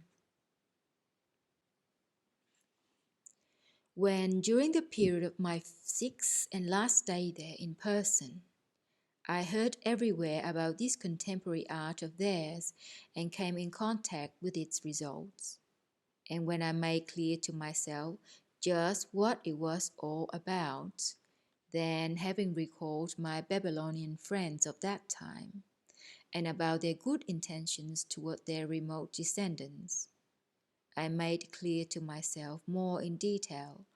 as opportunities occurred, just which results were obtained from all that of which I happened then to be a witness, and about which I have just been telling you. Initiating you now into the impressions hidden from strangers and which became fixed in my common presence, and which were the result of my conscious perceptions during my last stay there in person on the surface of your planet concerning this contemporary art of theirs. My eye, with an arisen and profound being impulse of regret, must now emphatically state that of all the fragments of knowledge already attained by the beings of the Babylonian civilization, which fragments, it must be allowed, also contained a great deal, absolutely nothing has reached the beings of contemporary civilization for the benefit of their ordinary being existence, apart from a very few empty words without any inner content. Not only absolutely nothing whatever reached them of all the various fragments of general knowledge already then known on the earth, which the learned beings, the adherents of Legominism, indicated in lawful divergencies from the sacred law of Heptaparashinoch, or, as they call it, the Law of Seven Fullness. But in the interval of time between these two civilizations of theirs, their being rumination has so deteriorated that they now already do not know, nor even suspect, the existence of such an all-universal law on their planet. And as regards this word art itself, upon which, thanks to the strangeness of their reason, there has been piled up during this time, as they themselves would say, devil knows what. I must tell you that my special investigations regarding this word made it clear to me that when this word, among the other words and separate expressions used by the learned beings of that time, also began automatically to pass from generation to generation, and chanced to get into the vocabulary of certain three-brained beings there, in whose presences, owing to various surrounding circumstances, The crystallizations of the consequences of the properties of the organ Kunda Buffer proceeded in that sequence, and reciprocal action, as a result of which they predisposed the arising in their common presences of data for the being of hasnamous individuals. Then this said word, for some reason or other, happening to please just this kind of three-brained being there, they began using it for their egoistic aims, and gradually made from it that very something which, although it continues to consist of, as it is said, complete vacuity, yet has gradually collected about itself a fairy-like exterior, which now blinds every one of these favourites of yours who keeps his attention on it only a little longer than usual. Besides this word art, from among the number of other definite words used in their discussions by the learned beings there in Babylon, who were members of the club of the Adherents-of-Legominism there, also passed automatically from generation to generation quite a number of other words, and even several what are called foggy notions concerning certain definite understandings of that time. Among the latter, both in respect of name and caricature imitations, are there contemporary theatres now existing there. You remember, I have already told you that both the whole and the demonstrations themselves of the learned beings belonging to the group of mysteries then at Babylon were designated by the word theatre. If I now explain to you a little more in detail concerning this contemporary theatre of theirs, then perhaps you will have enough material for the elucidation. First of all, concerning what came of all the good intentions and efforts of the learned beings of the Babylonian period. And secondly, what had passed from all that had already been attained in respect of true knowledge from the times of that Babylonian culture to the beings of this contemporary European culture, in which the said art has become mainly covered with the mentioned fairy tale exterior. And thirdly, you will sense certain aspects of the maleficence of that contemporary famous art of theirs. A certain amount of information concerning the activity of the group of the mysteries, the learned members of the club of the Adherents-of-Legominism, also reached, as I have just told you, the beings of the contemporary epoch, who, wishing to imitate them also in this, began building for this purpose special halls which they also called theatres. The three-brained beings of the contemporary civilization quite frequently assembled in considerable numbers in these theatres of theirs, in order to observe and presumably to study the various prepared manifestations of their actors, as they have quite recently begun to call them. Just as the other learned members of the club of the Adherents-of-Legominism study them in Babylon, the reproductions of the learned beings of the group of the mysteries. These theatres of theirs came to have a significance of the greatest importance in the ordinary process of existence of your favourites, and on account of this they built particularly large buildings for this purpose, which rank in most of their contemporary cities as the most remarkable constructions. It will do no harm, I think, to comment here upon the misunderstanding connected with the word artist. I am bound to comment upon this because this word, was also transmitted to your contemporary favorites from the Babylonian epoch, but it was transmitted not like other words, that is, merely as empty words without sense, but just as one single particle of the consonants of a word then used. You must know that the learned beings then in Babylon, the members of the club of the Adherents-of-Legominism, were called by the other learned beings of that time, who were well disposed towards them, as they also called themselves, by the name which your contemporary favorites would write as Orpheus. This word is composed from two definite roots of words then in use, which in contemporary times would signify right and essence. If someone was called thus, it meant that he rightly sensed the essence.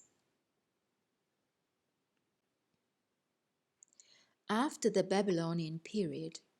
this expression also automatically passed from generation to generation with almost the same meaning. But nearly 2 centuries ago, when the beings of that time began Ooissapagaoomnian with the mentioned data, particularly in connection with that empty word art, and when various what are called schools of art arose, and everybody considered himself a follower of one or another of those schools. Well, just then, never having understood its genuine sense, and chiefly because among the number of the said schools of art there was also a school of a certain, as the contemporary beings already called him Orpheus, a figure invented by the ancient Greeks, they then decided to invent a new word defining their vocation more exactly. So instead of the said expression Orpheus, they just invented the word artist, which had to mean he who is occupied with art. In order better to represent to yourself all the causes subsequently arising also from that misunderstanding there, you must first of all know that before the second terrestrial Transalpinian catastrophe, when these favorites of yours still arose and prepared themselves normally for responsible existence, they, by means of intentionally producing from themselves corresponding consonants for their what is called speech, that is for mutual intercourse, had and could pronounce, also like all the three-brained beings of all the great universe, consonants up to 351 definite what are called letters. But later on, when thanks as always to the same conditions of ordinary being existence abnormally established by themselves, every kind of property proper to the presences of three-brained beings gradually deteriorated. This being ableness also deteriorated in them, and at such a tempo that whereas the beings of the Babylonian period could use for conversation among themselves only 77 definite consonants, the deterioration continued at such a tempo after the Babylonian period that 5 centuries later, the beings there could use at most only 36 definite letters,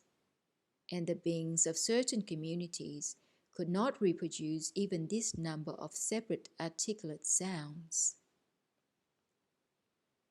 So, my boy, as the information concerning the Babylonian period passed from generation to generation to the succeeding generations, not only by means of what is called verbal transmission, but still also by means of marks on durable materials, that is, as it would be expressed there, by means of inscriptions, consisting of conventional signs which then stood for definite being articulate sounds or letters. Then, when at the beginning of the contemporary civilization,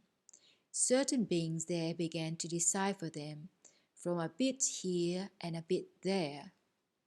and realized that they could not sound or pronounce many of these definite letters,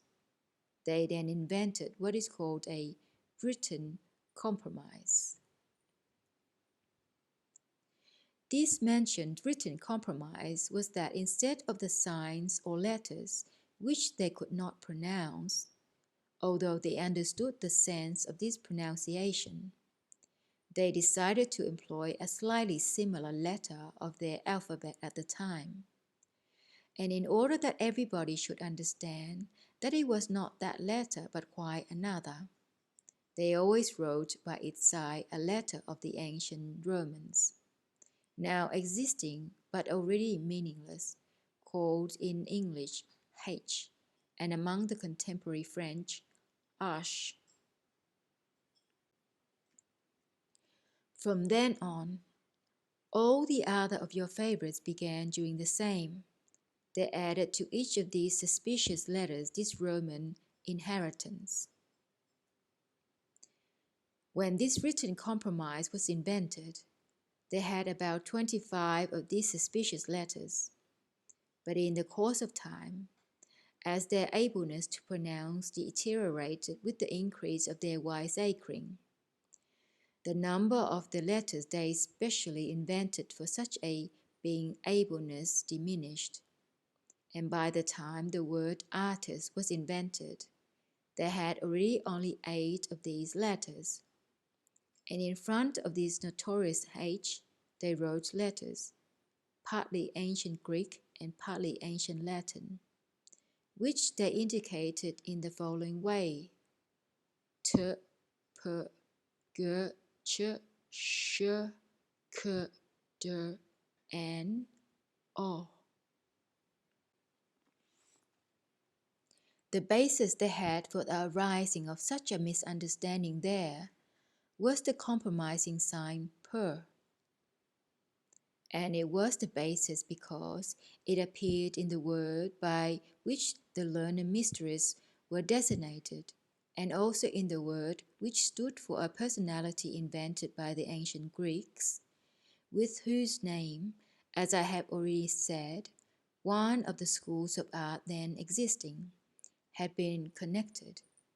And the result of this was that the mentioned representatives of this terrestrial art of that time, with their already now quite bobtail reason, thought that it was nothing more than the word indicating the followers of this historical personality Orpheus. And as many of them did not regard themselves as his followers, then instead of the mentioned word, they just invented the word artist.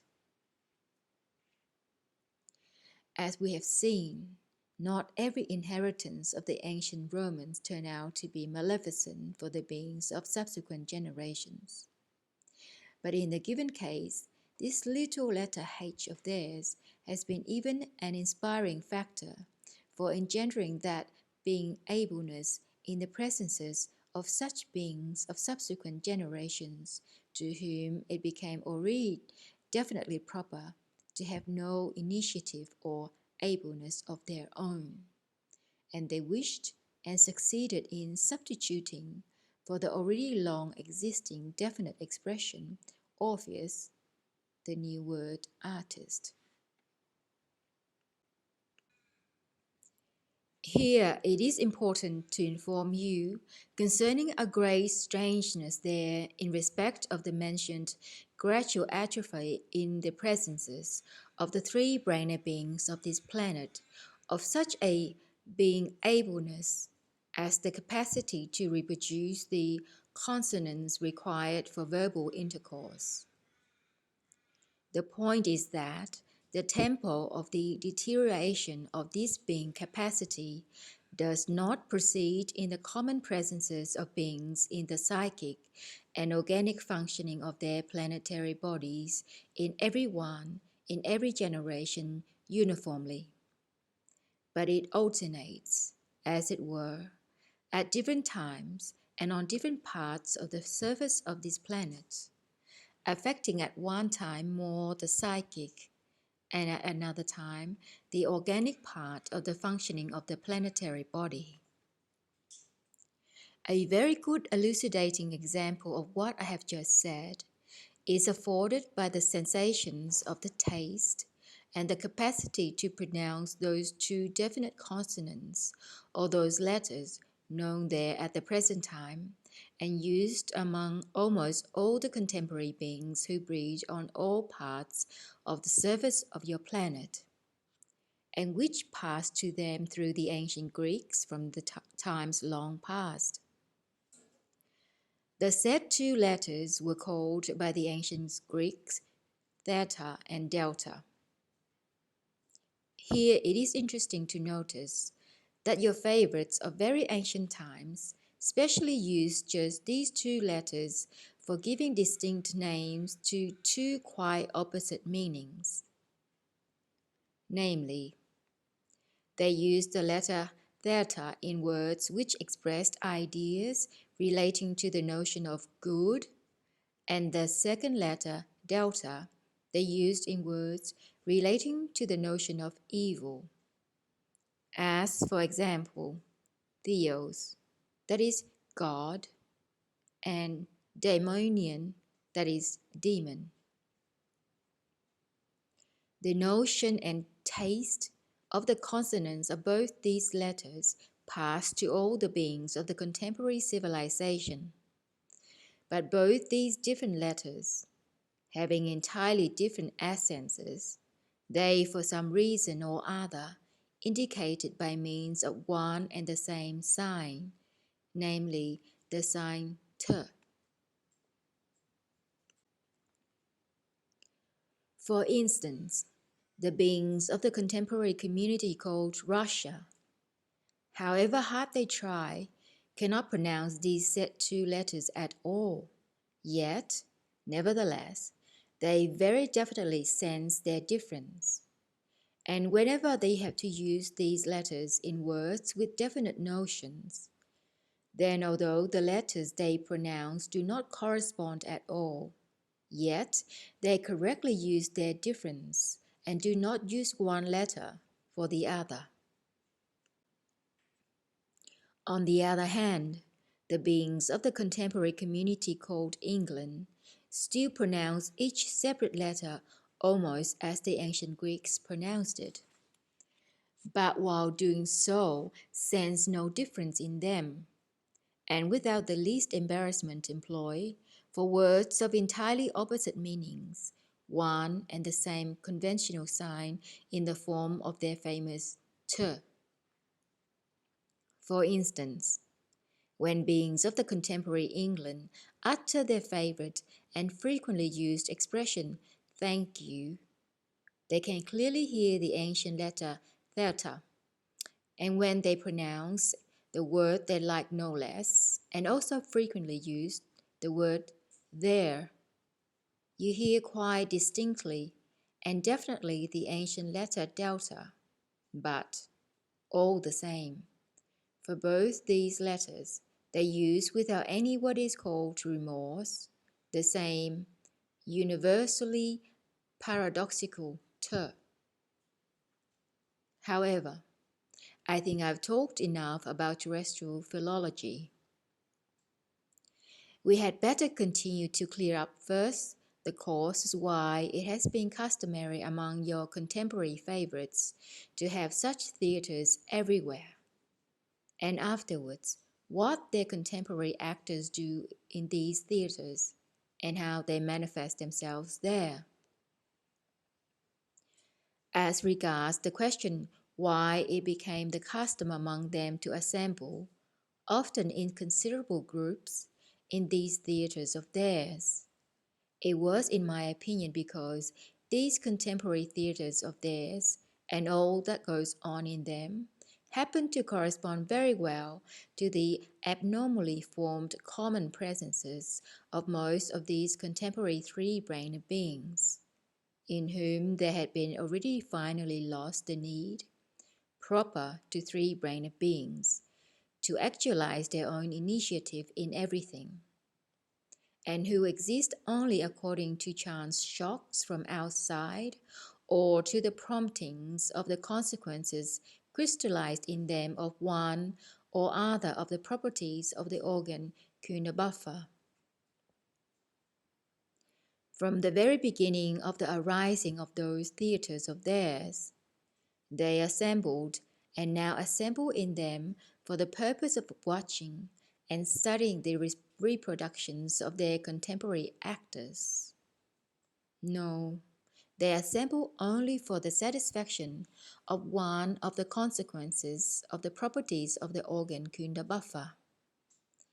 a consequence which had been readily crystallized in the common presences of the majority of them, and called Urnel, which the contemporary beings now call swaggering.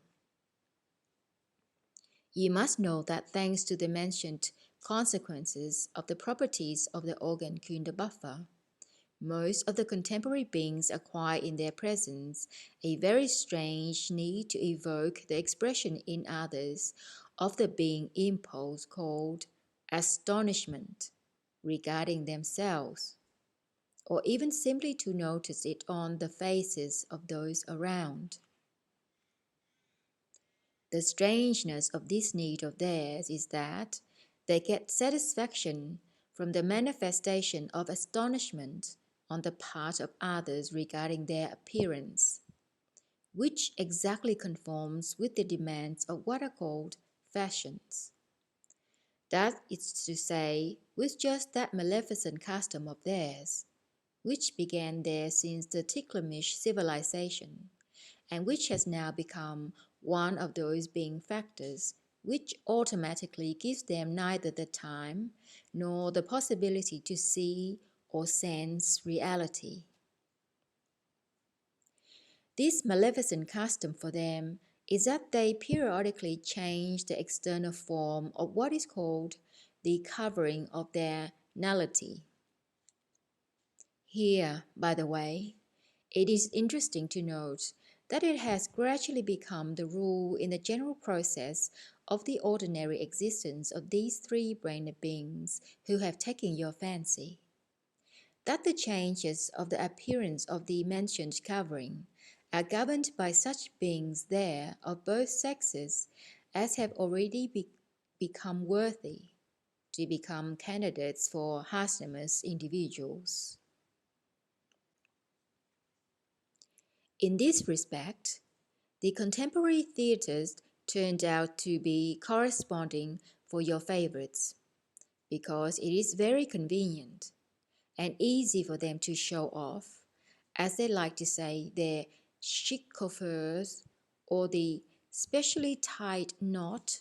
of their cravat, or the daringly bared, what is called Kupaitarian part of their body, and so on and so forth, while at the same time they can look at the new manifestations of their fashions already actualized according to the up-to-date indications of those same candidates for Hasnamus individuals. To get a clear picture of what these contemporary actors do during their swaggerings in these theatres, you must first be told about yet another exceedingly strange illness existing there under the name of dramatizing. The predisposition to which illness arises in the presences of certain of them, thanks only to the carelessness of what are called their midwives. This criminal carelessness on the part of their midwives is that in most instances, before doing her job, she calls on the way at the houses of her other clients and drinks there rather more than usual for the wine offered her, so that while she is doing her job, she unconsciously makes exclamations, fixed in the process of the ordinary existence of your favorites, like the exorcism of what are called their magicians, and at the moment of, as they say, its appearance in God's world. The new unfortunate being first imbibes the words of this maleficent exorcism. And this exorcism consists of the following words. "Eh, you, what a mess you've made!" Well, my boy, thanks to that criminal carelessness on the part of the midwife, the unfortunate newly appeared being acquires in his presence just that predisposition to the mentioned strange illness. If such a three-brained being there who has acquired at his first appearance the said predisposition to the illness of dramatizing, should, by the time he reaches the age of a responsible being, know how to write, and should wish to write something, then he suddenly gets this strange illness and begins wiseacring on paper, or, as it is said there, composing various what are called dramas. The contents for these works of theirs are usually various events which are supposed to have occurred or which might occur in the future, or finally, events of their own contemporary unreality. In addition to this, among the symptoms of this peculiar illness, there appear in the common presence of the sick being 7 other very specific particularities. The first is that when this strange illness arises and is already functioning in the presence of a being, particular vibrations are spread around him which act on his environment, as they say, just like the smell of an old goat. The second is that from the change of the inner functioning in such a being, the exterior form of his planetary body undergoes the following changes. His nose is held aloft, his arms, as it is said, akimbo. His speech is punctuated by a special cough, and so on. The third, that such a being always becomes afraid of certain perfectly harmless, natural,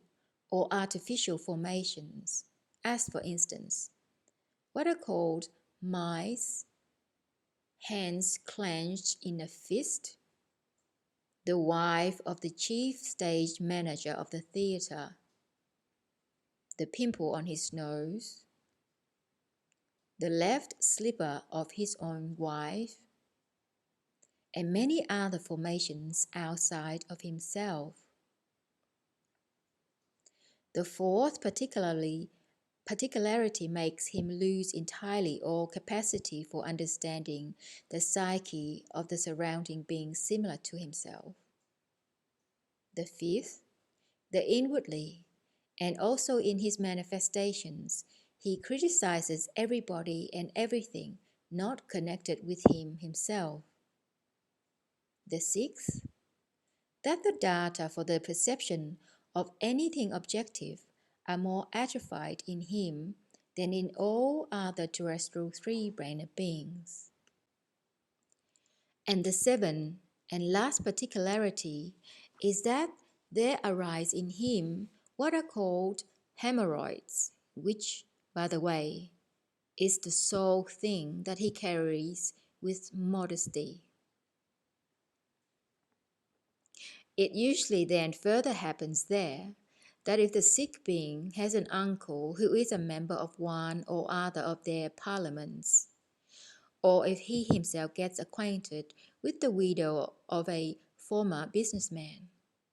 or if the period of his preparation for becoming a responsible being has for some reason or other been spent in such an environment, or under such conditions that he has automatically acquired the property called slipping in without soap, then what is called the producer, or, as he is also called, the owner of lamps, takes this work of his and orders that the mentioned contemporary actors to reproduce it exactly as it was wiseacred by this being who has fallen ill with the strange illness of dramatizing. And these contemporary actors there first reproduce this work themselves alone, without strangers, and they reproduce it until it is exactly as the sick being himself has indicated, and as the producer has ordered. And when finally their reproduction proceeds without the participation of their own consciousness and feelings, and these contemporary actors themselves are completely transformed into what are called living automatons, then and then only, with the help of those among them who have not yet become entirely living automatons, for which reason they later acquired the name of stage managers. They do the same thing under their direction,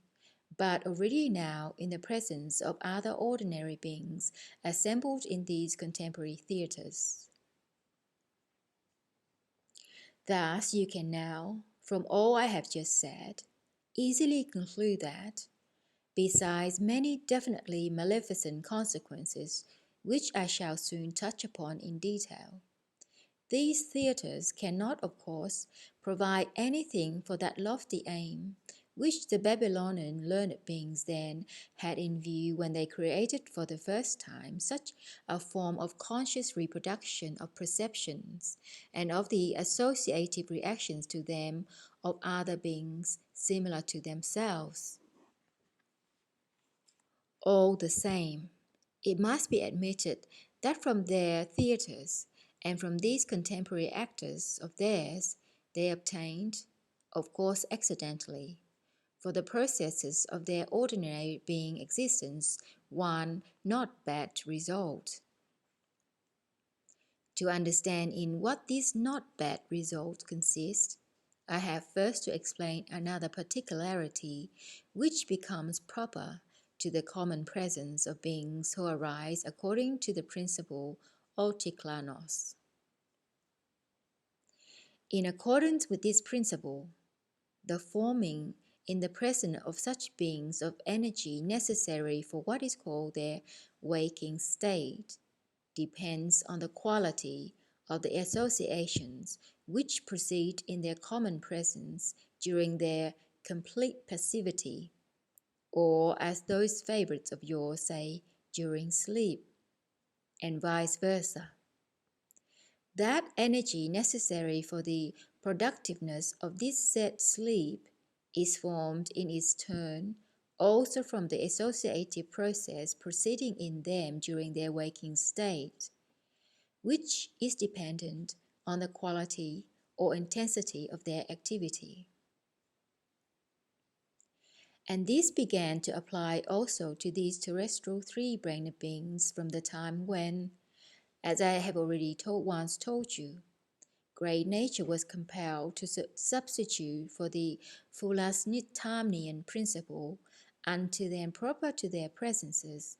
the principle of Chiclanos. Thereupon there was acquired, and there is up to now in the process of their existence such a particularity, that if, as it is said among them, they sleep well, then they will also be awake well, and vice versa. If they are awake badly, then they will also sleep badly. So, my boy, as during recent times they have existed very abnormally, then in consequence, that established automatic tempo has even become changed, which had previously more or less helped the proper associations to proceed in them. And as a result, they now sleep badly, and when awake are even worse than before.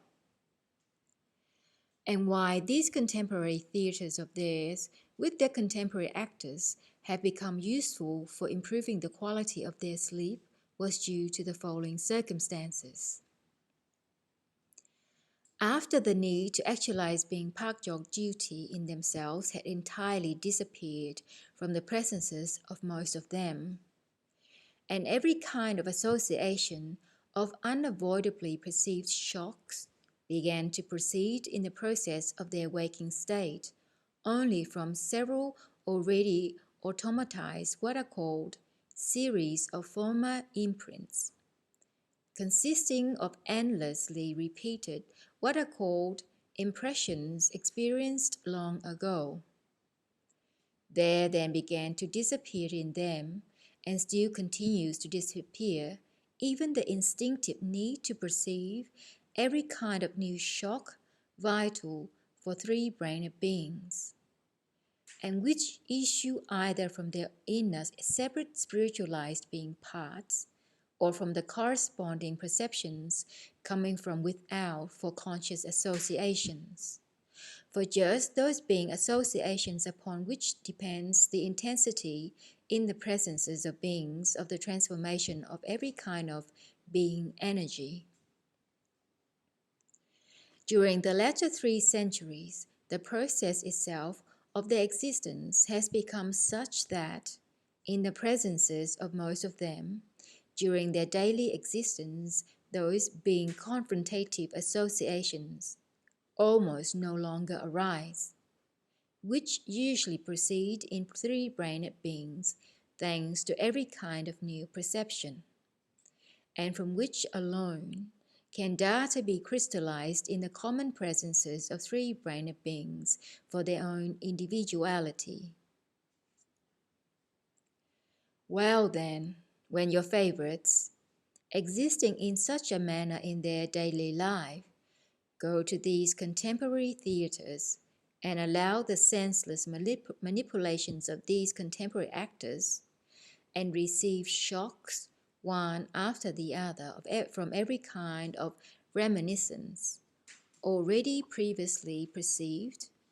of not less senseless and absurd notions, then during this waking state of theirs, they willy-nilly obtain more or less tolerable being associations, so that when they go home and go to bed, they sleep much better than usual. Although indeed these contemporary theatres, with all that proceeds in them, happen to be in this way, but of course only for today, an excellent means for the better sleep of your favorites. Nevertheless, the objectively evil consequences of this theatre for beings, and particularly for the rising generation, are incalculable. The chief harm for them from these theatres is that they are an additional factor for the complete destruction in them of all possibilities of ever possessing the need proper to the three-brained beings, called the need for real perceptions. They have become such a maleficent factor chiefly owing to the following. When they go to their theatres and, sitting quietly, look on at every kind of varied, many-sided, even though senseless, manipulations and manifestations of their contemporary actors, then although they are in their usual waking state, yet every kind of association, both thinking and feeling, proceeds in them exactly as they proceed during their complete passivity or sleep. Namely, when they perceive a large number of accidentally corresponding shocks for stimulating the shocks already fixed and previously perceived and automatized in a series of impressions, and when they reflect these with the functioning of what are called organs of digestion and sex, then, in consequence, obstacles arise in their presences for the proceeding even of those pitiable conscious being associations which have already somehow become automatized to produce in them a more or less correct tempo. For the transformation of these substances required for that passive existence of theirs, during which there must be transformed substances required for their active existence. In other words, when they happen to be in these theatres, they are not entirely in that passive state in which the proceeding of the transformation of substances required for their usual waking state has somehow become automatized in them also, with the result that these contemporary theatres of theirs have come to be for them only an additional maleficent factor for the destruction,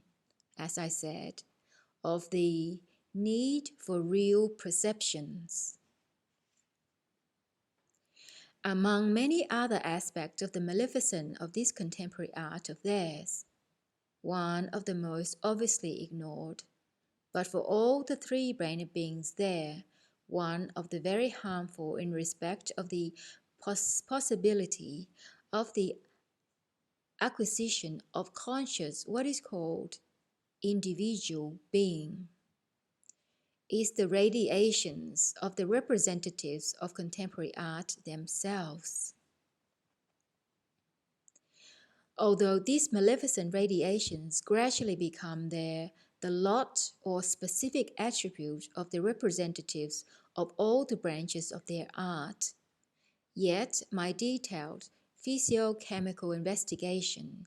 definitely show me that they are always most maleficent in those mentioned contemporary artists or actors who mime in these contemporary theatres of theirs. The maleficence for all the other of your favorites of the totality of the radiations issuing from them has become distinctly noticeable, particularly in recent times of their present civilization. Although certain of the ordinary beings there long ago used to become such professionals, yet in former times, on the one hand, every kind of data for Hasnamussinian properties did not become completely crystallized in the presences of all these professionals. And on the other hand,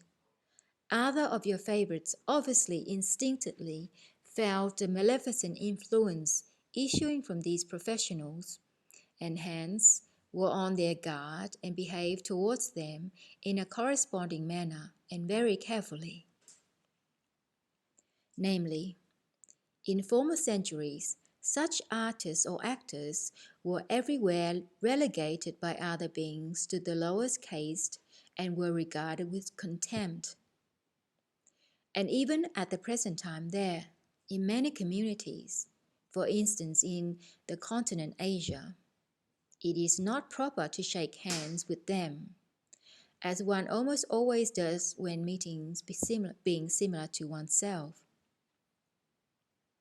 Even up to now in these said communities, it is also considered defiling to sit with such actors at the same table and to eat together with them.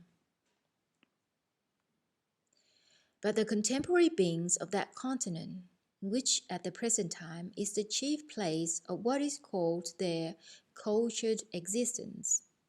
not only put these contemporary actors on a level with themselves in their inner relations,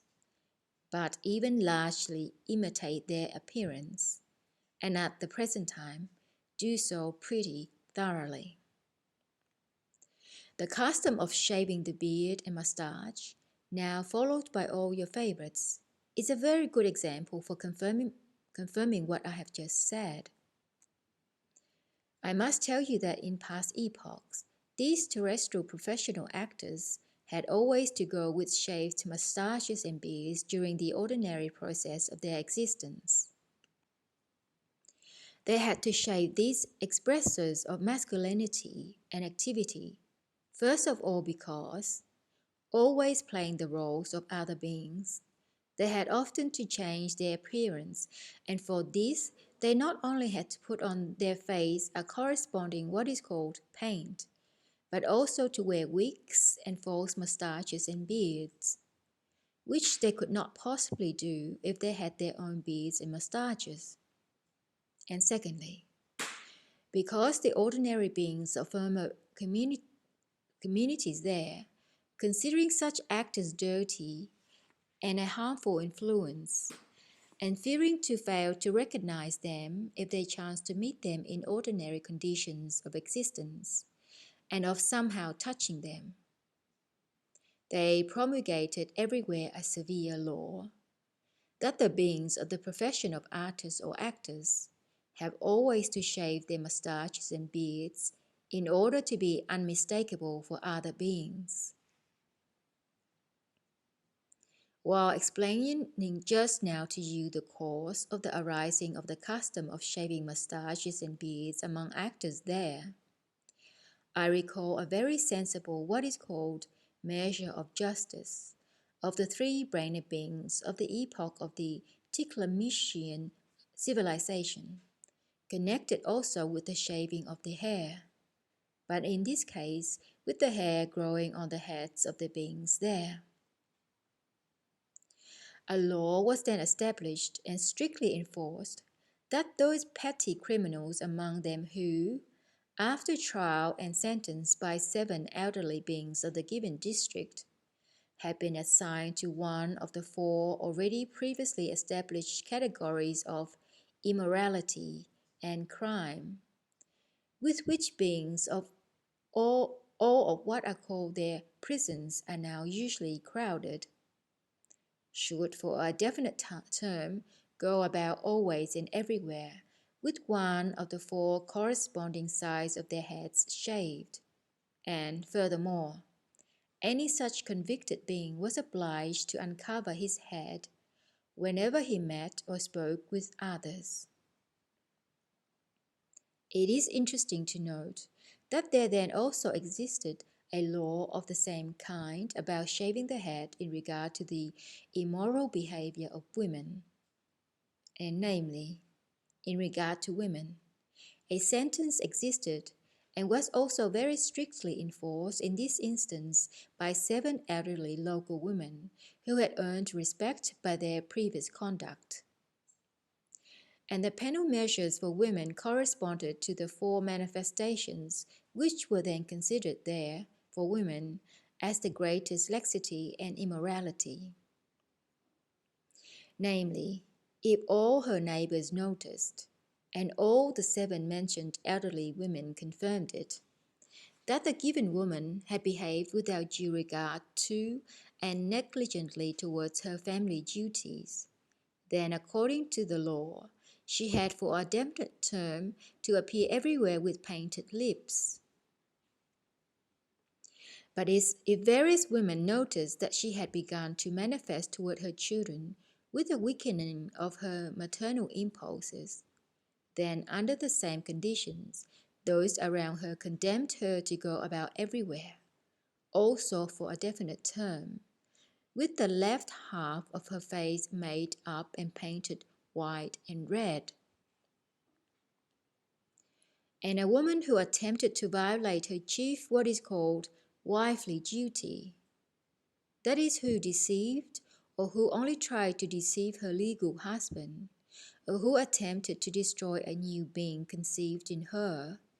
was obliged by the same procedure to be always and everywhere, also for a definite term,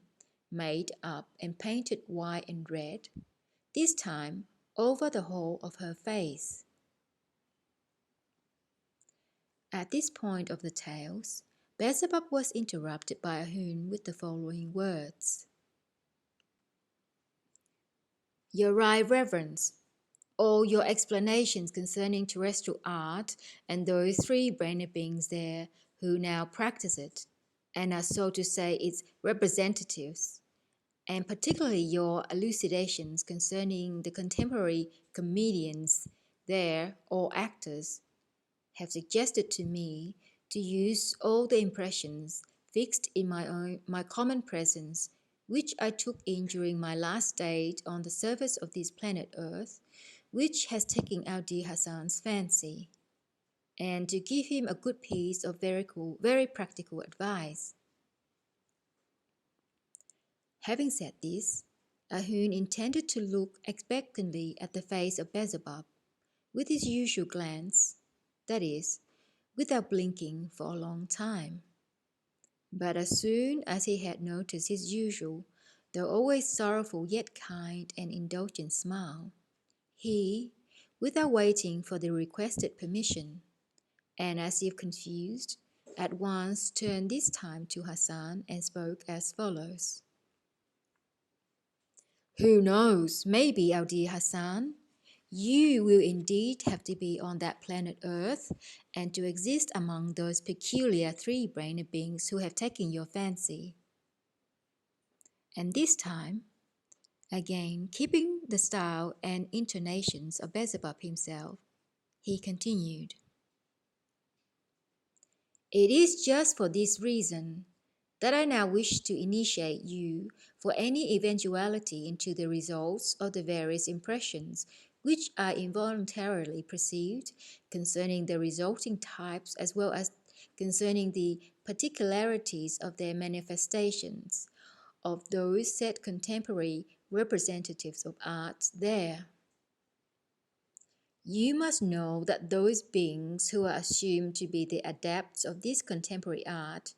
which is adorned with a false halo, are not only put on their own level by the other three-brained beings there of the contemporary civilization, particularly during the several latter decades, and imitated by them in their exterior manifestations, but they are always and everywhere undeservingly encouraged and exalted by them. And in these contemporary representatives of art themselves, who really in point of their genuine essence are almost non-entities, there is formed of itself without any of their being consciousness a false assurance that they are not like all the rest, but, as they entitle themselves, of a higher order, with the result that in the common presences of these types, the crystallization of the consequences of the properties of the organ kunda buffer proceeds more intensely than in the presences of all the other three-brained beings there. Just in regard to such unfortunate three-brained beings, the surrounding abnormal conditions of ordinary being existence are already so established that they are bound to be crystallized in their common presences and to become an inseparable part of their general psyche, those of the consequences of the organ kunda buffer, which they now themselves call swagger, pride, self-love, vanity, self-conceit, self-amoredness, envy, hate, offensiveness, and so on and so forth. These enumerated consequences are particularly conspicuously and strongly crystallized in just those contemporary representatives of art, who are the manipulators of the contemporary theatres there, and they are particularly strongly crystallized in them because,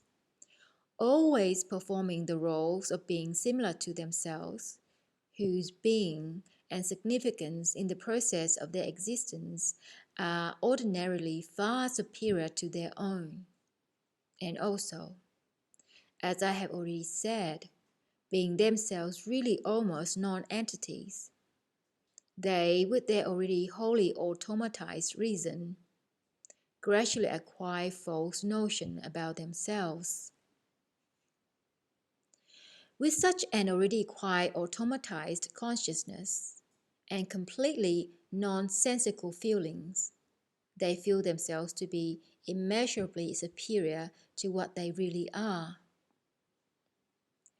I must confess, dear Hassan,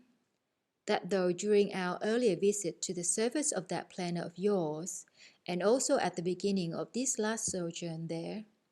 I went about everywhere, and had various relations with those three-brained beings who have taken your fancy. I scarcely ever felt in my common presence a genuine impulse of being pity for the infinitely unhappy fate of these favourites of yours, due to circumstances hardly depending on them themselves at all.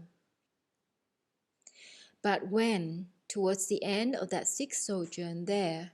certain of them were formed with the kind of inner presence which is now possessed by all the representatives of almost all the branches of that art of theirs,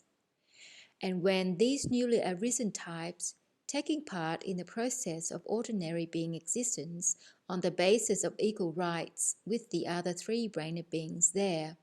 happened to get into the field of the reception of my sight with their already exaggerated,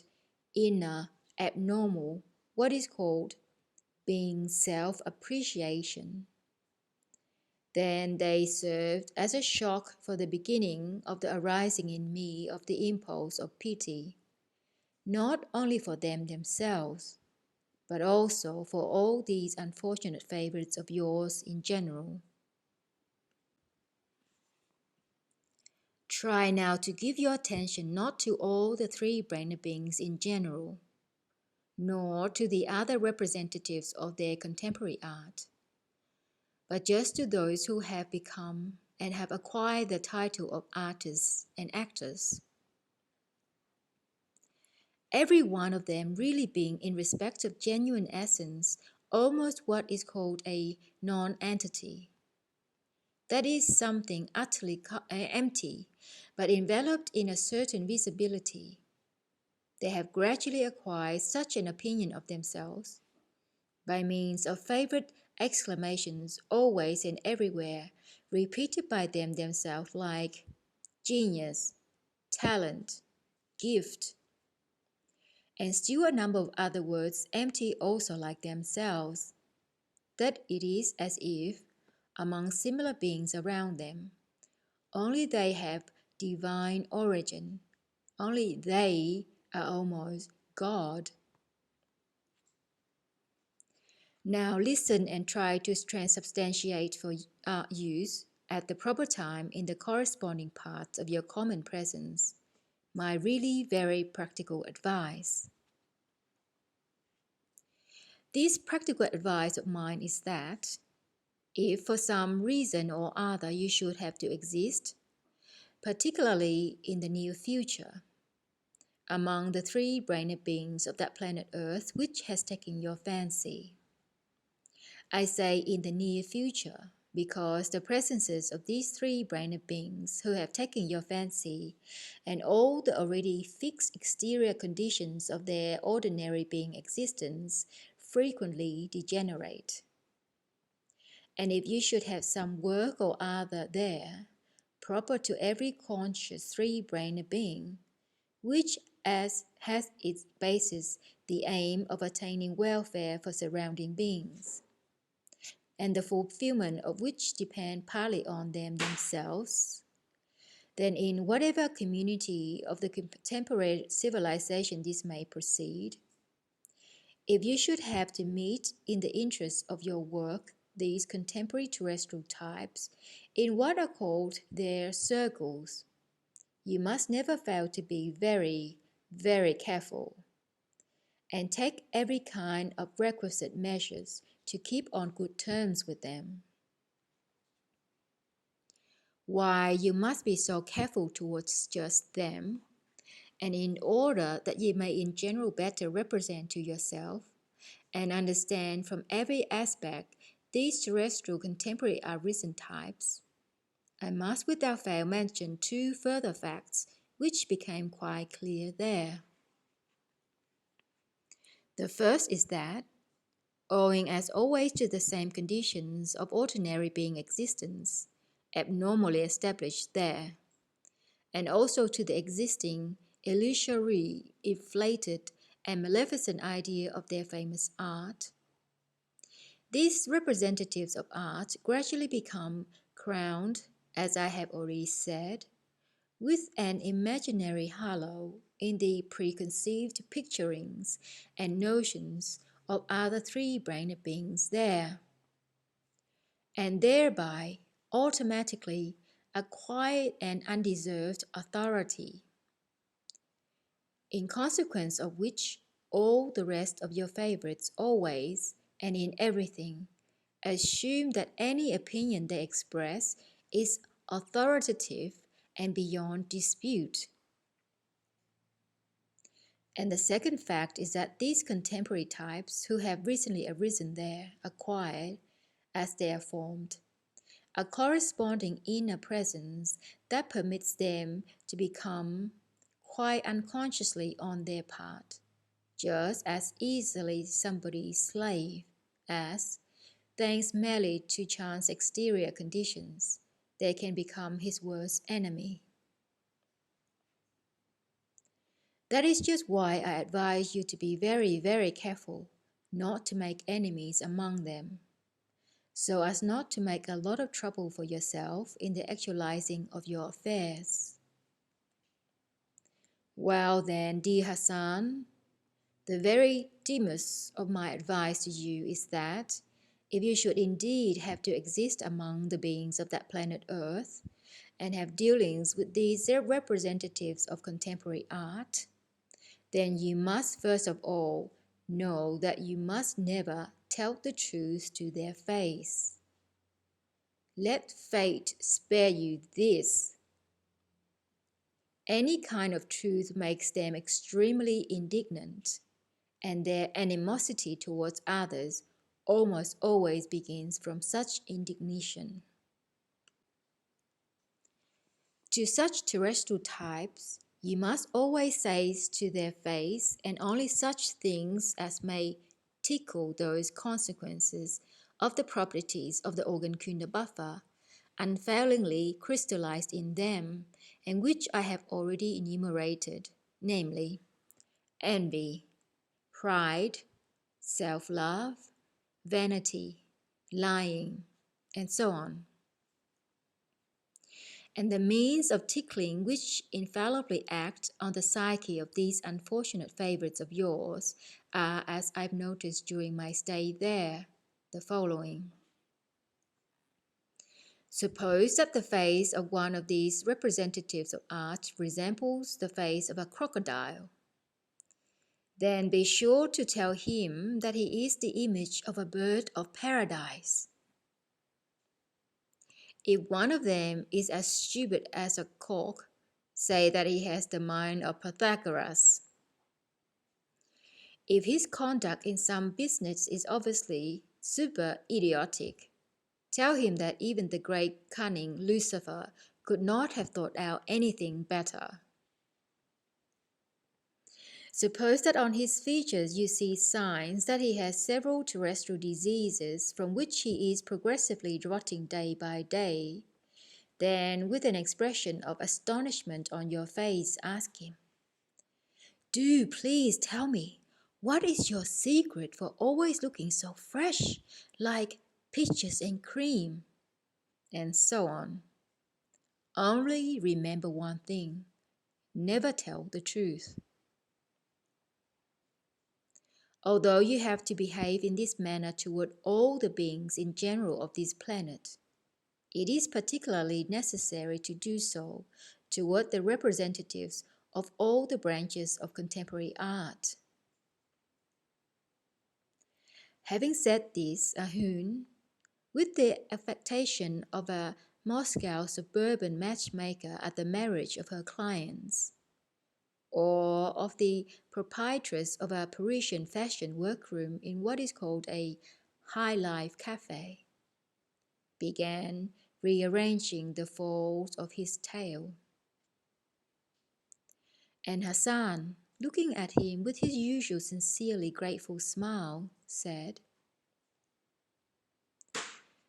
"Very many thanks to you, dear Ahun, both for your advice and, in general, for your elucidation of certain details of the strangeness of the psyche of the three-brained beings of that ill that in all respects ill-treat the planet of our great universe." And then he turned to Beelzebub himself with the following words. "Please tell me, kind grandfather, is it really possible that nothing has resulted from the intentions and efforts of those Babylonian learned beings, and that indeed nothing whatsoever has passed of those fragments of knowledge which were already then known on the earth to the contemporary three-brained beings of that strange planet?" At this question of his grandson, Beelzebub said as follows. "To the great sorrow of everything existing in the universe, scarcely anything has survived, my boy, from the result of their labors, and hence nothing has become the property of your contemporary favorites. The information they indicated in the said manner passed from generation to generation only, in all, for a few of their succeeding centuries. Thanks to their chief particularity, namely, to the periodic process of reciprocal destruction, they almost wholly disappeared from amongst the ordinary beings there, soon after the period of the Babylonian magnificence. Not only the Legominism concerning the keys to the lawful inexactitudes in the Law of Seven Fullness contained in each of the branches of the being Afalkalna and Soldjinoha, but, as I have already told you, there gradually also disappeared even the very notion of the universal law of the holy Haptarapashino, which in Babylon they then call the Law of Seven Fullness. Every kind of conscious production of the beings of the Babylonian period was gradually destroyed, partly owing to decay from time and partly owing to the processes of reciprocal destruction. That is to say, to that degree of that psychosis of theirs called the destruction of everything existing within the sphere of the perception of visibility. Thanks chiefly to these two causes,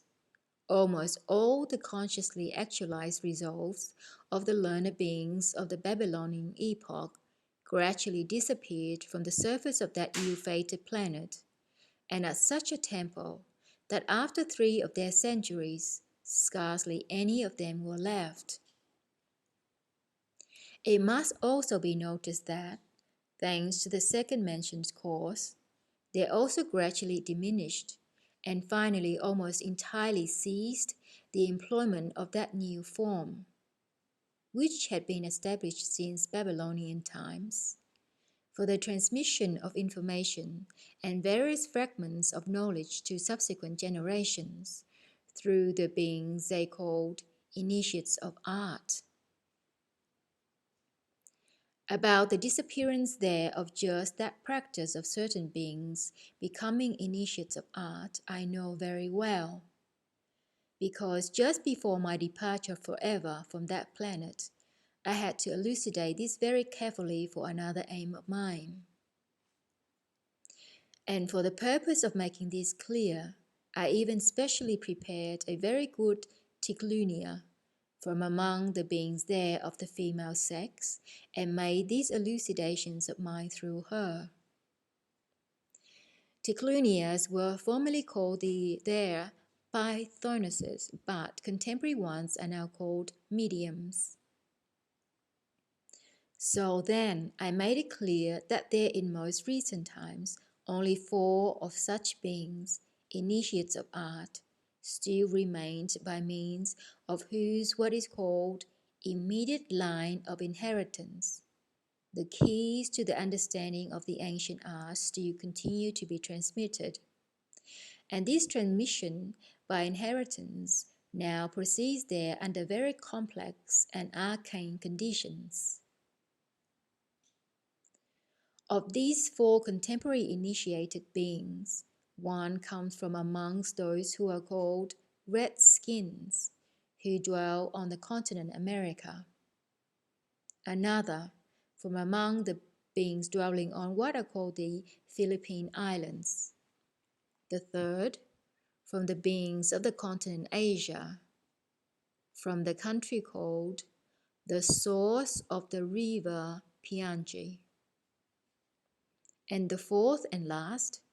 from amongst those who are called Eskimos. Now listen why I use the expression almost.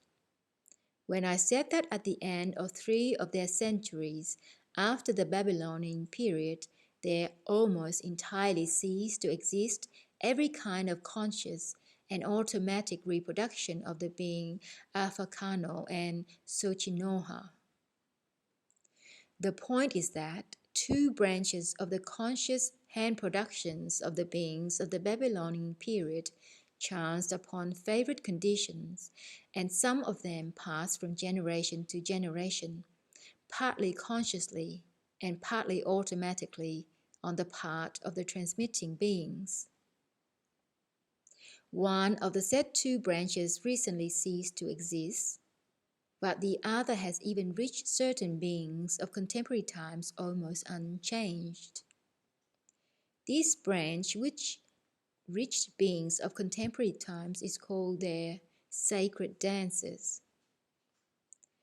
And thanks to this branch alone, which survived from the period of the Babylonian learned beings, a very limited number of 3-brained beings there now have the possibility, by means of certain conscious labors, to decipher and learn the information hidden in it and useful for their own being. And the second mentioned branch which recently ceased to exist was that branch of the knowledge of the Babylonian learning beings, which they call the combination of different tonalities of color, and which the contemporary beings now call painting. The passing of this branch from generation to generation proceeded almost everywhere, but, though gradually disappearing also everywhere with the flow of time, it yet proceeded in quite recent times at a still quite regular tempo, both consciously and automatically only among the beings of the community called Persia. And it was only just before my last departure from that planet of yours, when the influence of beings of a similar profession from the contemporary European culture began to become noticeable also there in Persia, and when the beings of that profession in the community Persia began to wiseacre, that such a transmission entirely ceased. It must also be noticed that in spite of all this, not a few of the surviving productions of the Babylonian times reached the beings of the contemporary civilization, chiefly the beings breeding on the continent Europe. But these productions, which reached the beings of this contemporary civilization, and not originals, but only half-decayed copies made by their recent ancestors, who had not become entirely what are called plagiarists. They simply, without suspecting the well of wisdom concealed in them, and without taking corresponding practical measures, stuffed into what are called museums, where these old copies are gradually either totally destroyed or partially mutilated by frequent copyings from them, made by means of various eroding and oxidizing compositions as, for instance, alabaster, fish glue, and so on, only so that the copyists might swagger before their friends, or cheat their teachers, or achieve some other Hasnamusian aim. It must be, in fairness, be remarked that now and again certain beings also of the contemporary civilization have suspected that something was concealed in the productions which chanced to reach them in the original, specially created then in Babylon, by the members of the club of the Adherents-of-Legominism, or in those copies which were made during the transmission from generation to generation by various conscientious professionals. That is, by such professionals to whom, as I have already said, it was still not quite proper to plagiarize, and who therefore did not resort to the detailed remaking of others' productions in order to give them out as their own. And thereafter, while searching very seriously for this something, certain of those inquiring beings of that European civilization even found in them a certain definite something or other. For instance, at the beginning of the contemporary European civilization, one of these beings, a certain monk named Ignatius, who had formerly been an architect, attained even to the possibility of deciphering the hidden knowledge and useful information in the productions of almost all the branches of what was already called ancient art, which had reached him from the Babylonian epoch. But when this monk Ignatius was about to share what is called this said discovery of his with other beings there like himself, namely, with two of his what are called comrades, monks, together with whom he has, as a specialist, had been sent by his abbot for the purpose of directing the laying of what are called the foundations of a temple, which later became famous. Then, for some trifling reason ensuing from the consequences of one of the properties of the organ buffer crystallized in them called envy,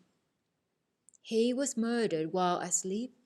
and his planetary body was thrown into the water space surrounding that small island, on which it was proposed to erect the said temple.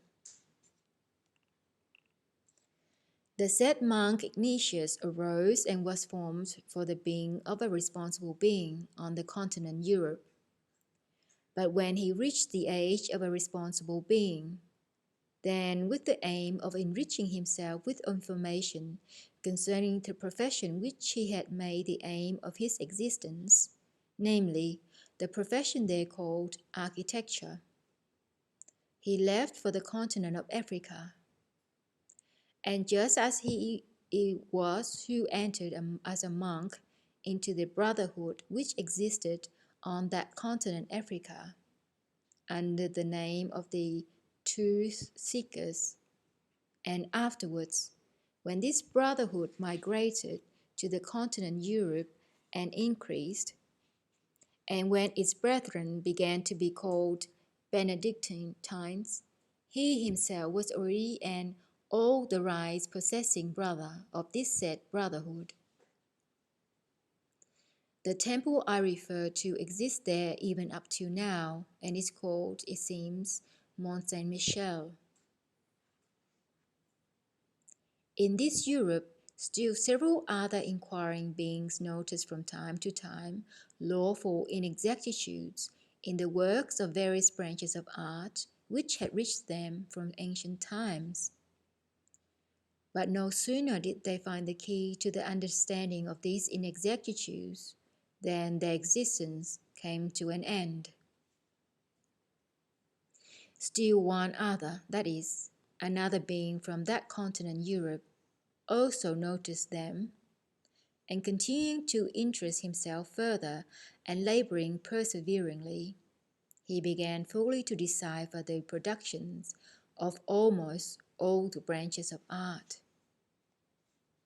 And this wise terrestrial three-brained being was named Leonardo da Vinci. At the conclusion of my present tale about the terrestrial contemporary art, I might as well, I think, remark about yet one other of the many specific particularities of just those beings of the contemporary civilization who were occupied with this famous art. This specific particularity of theirs is that, Whenever one or other of the mentioned beings, namely, of the beings who notice in various productions which have reached them from ancient times some very lawful illogicality, and begin to produce the given branch in quite a new manner, perhaps in order to make the said lawful illogicality practically clear to himself, then most of the beings around him, belonging to the profession of the same branch, at once become his followers, and begin doing supposedly the same thing, but of course without either aim or sense. And it is just because of this sad, specific psyche of the beings there, representatives of contemporary art, that on the one hand, what are called now movements of art are always arising there among your favorites, and, on the other hand, that those which are somehow arranged wryly by their preceding generations, even though only after a fashion, are constantly dwindling.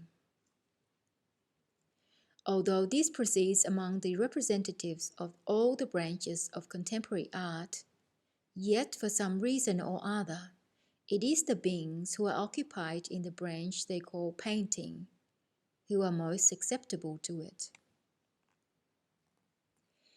Hence, it is that at the present time there exists among these contemporary professions a great many new movements of painting which have arisen in this way and which have nothing in common among themselves.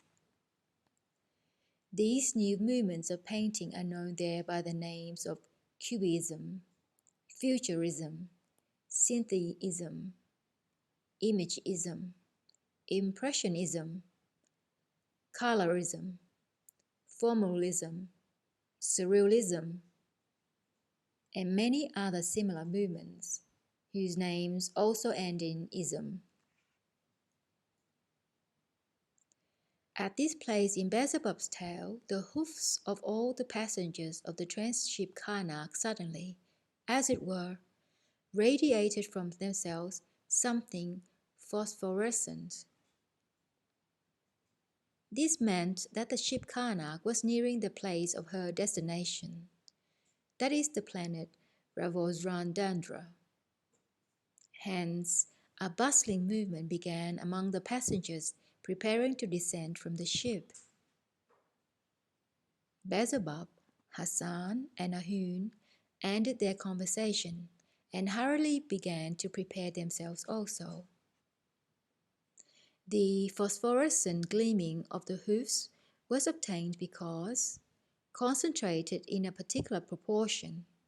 they were directed from the engine room to that part of the ship, the holy parts of the sacred, omnipresent Okidanokh,